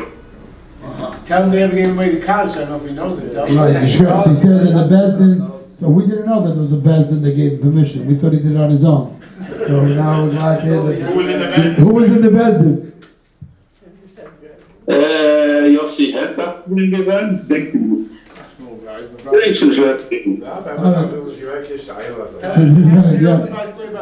Yeah, and you know what happened when he got up from Shiva, that he knows that. Just leave it, they think you're coming to Lubavitch today. You're going to show around the Zal, show where the Daven. You know where we are now? You recognize this room? You recognize I recognize this room. Was means als ik keek op de roof, dat een punt zei ik jetzt morgen, dan had ik zo'n gezet in de letzte paar jaar. Friday night is to come, so that event before they got up to this room. Yo. Yossi, do you know the Yossi Libra that never sent him out of Ches? Until COVID or so, he only had a tourist visa in Israel, which means he didn't stay more than 3 months at a time. What's that say? Yeah, Yossi Before COVID. Yeah, before COVID. Yes. Maybe that works for the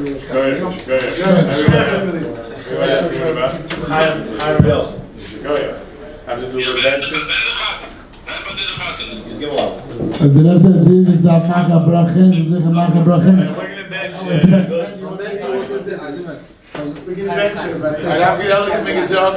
Rabbi Gurel, you said that there's an Indian also to bench, right? To the Rebbe said, what? Zimun, he wrote. So Titus says in general, or no, I'm talking about for the. Whenever you can. I think somebody doesn't have a. Somebody doesn't have a meeting. The others don't say somebody Go, doesn't have a meeting. Okay, Mr. Fiesel, first of all. Ich weiß, wie viel die denken, aber Meir und Tosche gewinnen ein größer Hader benitzes. Oh, you spoke. Say give example. Chicken out of Pesach, he wouldn't eat unless he went down to the Shochet and he was there when he geflickt and gekashet and solche Sachen. Pesach, if you're serious. It's Pesach. Yeah. Because he's there by feeding care of his days. No,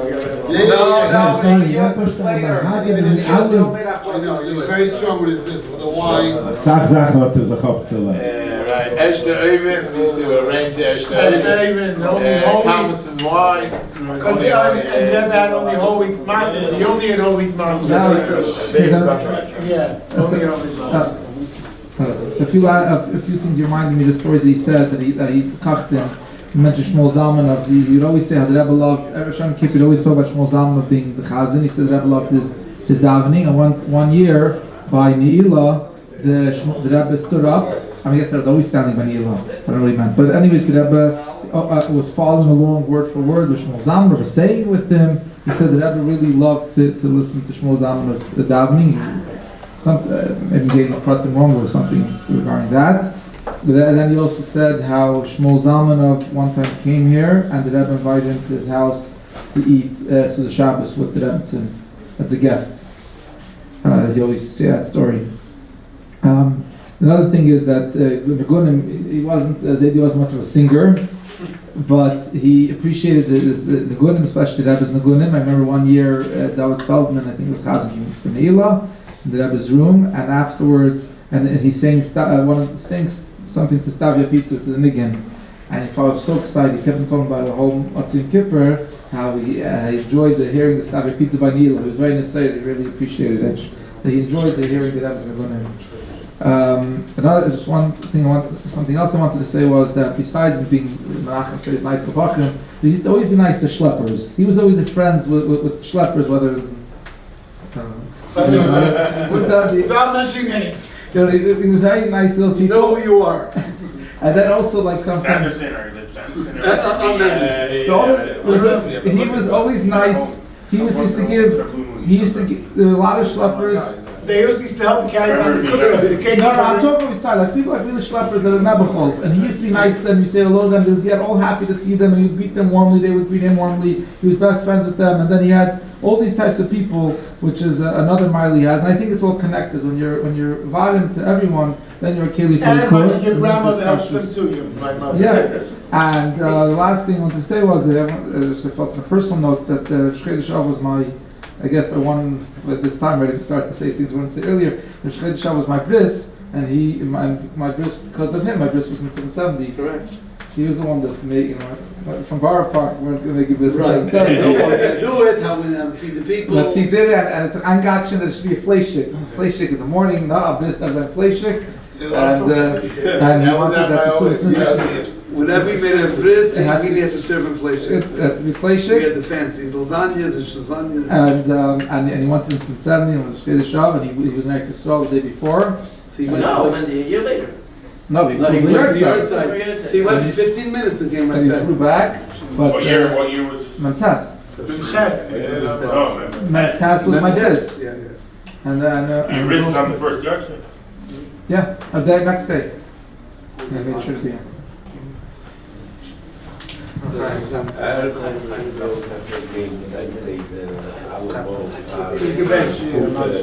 Je mag wel geen mamsje zijn met de Bijbel volgen dat There's no one here.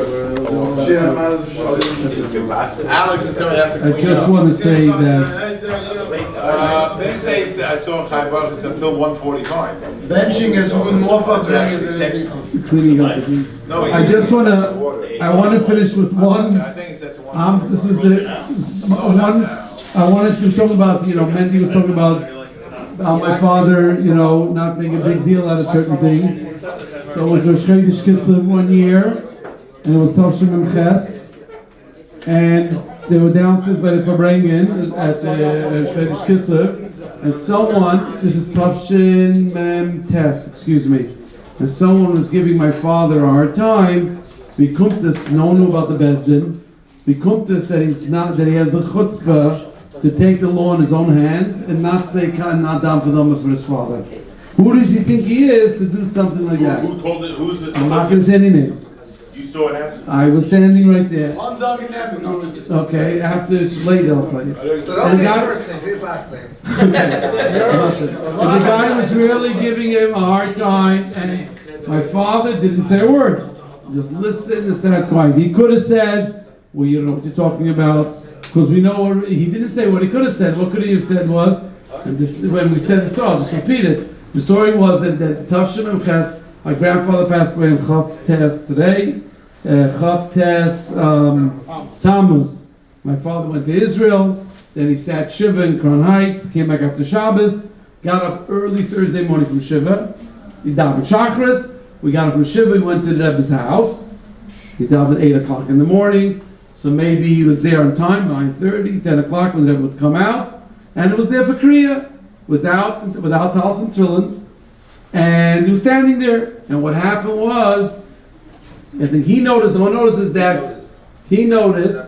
Rebbe did not bring his siddur to his aliyah. Say cons for the terror. So this is how we ready. That's correct. The Rebbe did not bring his siddur to. Usually he would bring it. Some from Chavei to bring a siddur to say the Chatzi Kaddish, but he didn't do it. Anytime that said Kaddish. That's correct. He didn't bring it, and I know I'm almost sure. So I think my father should label the Rebbe didn't bring the siddur, but I think what I remember because I was standing there was that the Rebbe kind of turned and made room, kind of that he should go and say the Kaddish, and he said the Kaddish till the last day Siyam HaKaddish the Rebbe had with the Rebbetzin. But he didn't say anything. He didn't go and say, listen here, why are you ziddling me and tell me why I'm not doing that? But he didn't say a word, hey, you know why I'm doing it? From when he got up from Shiva till the Siyam, the day of Chaf Aleph Tevis. And then Grolin told him in the morning, the Rebbe told him. He said Chatzi Kaddish every time, even after Shloshim.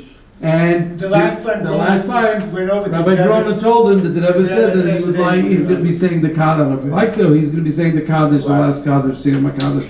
But the guy was going wild on him in 770. Who do you think you are? Not davening for your father, taking the law in your own hand. You have to daven for your father. And maybe call the mama this or that. He didn't say a word, took it, and did not say a word. He could have said to him, you know what you're talking about. But I never said that this is, he knew it was right. And ultimately, he got the last laugh. You're making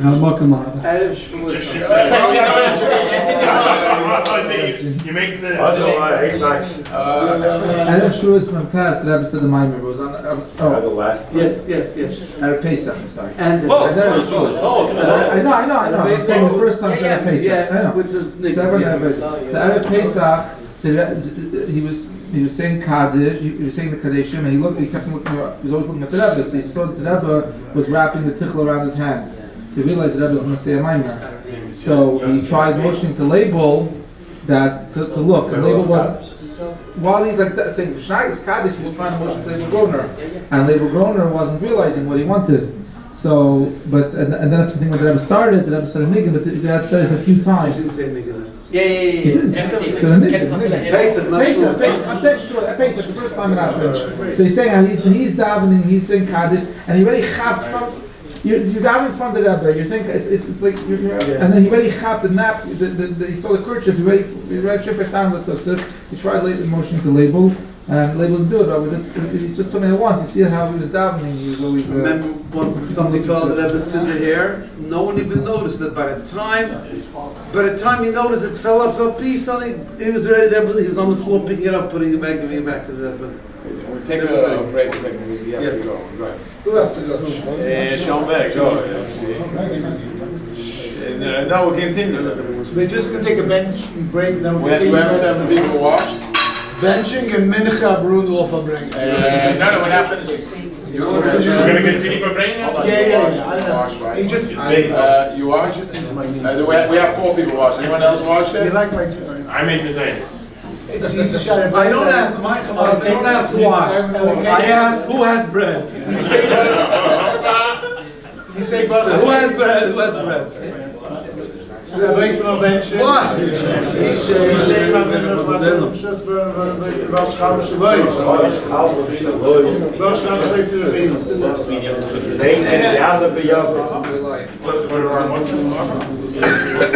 What's your permission?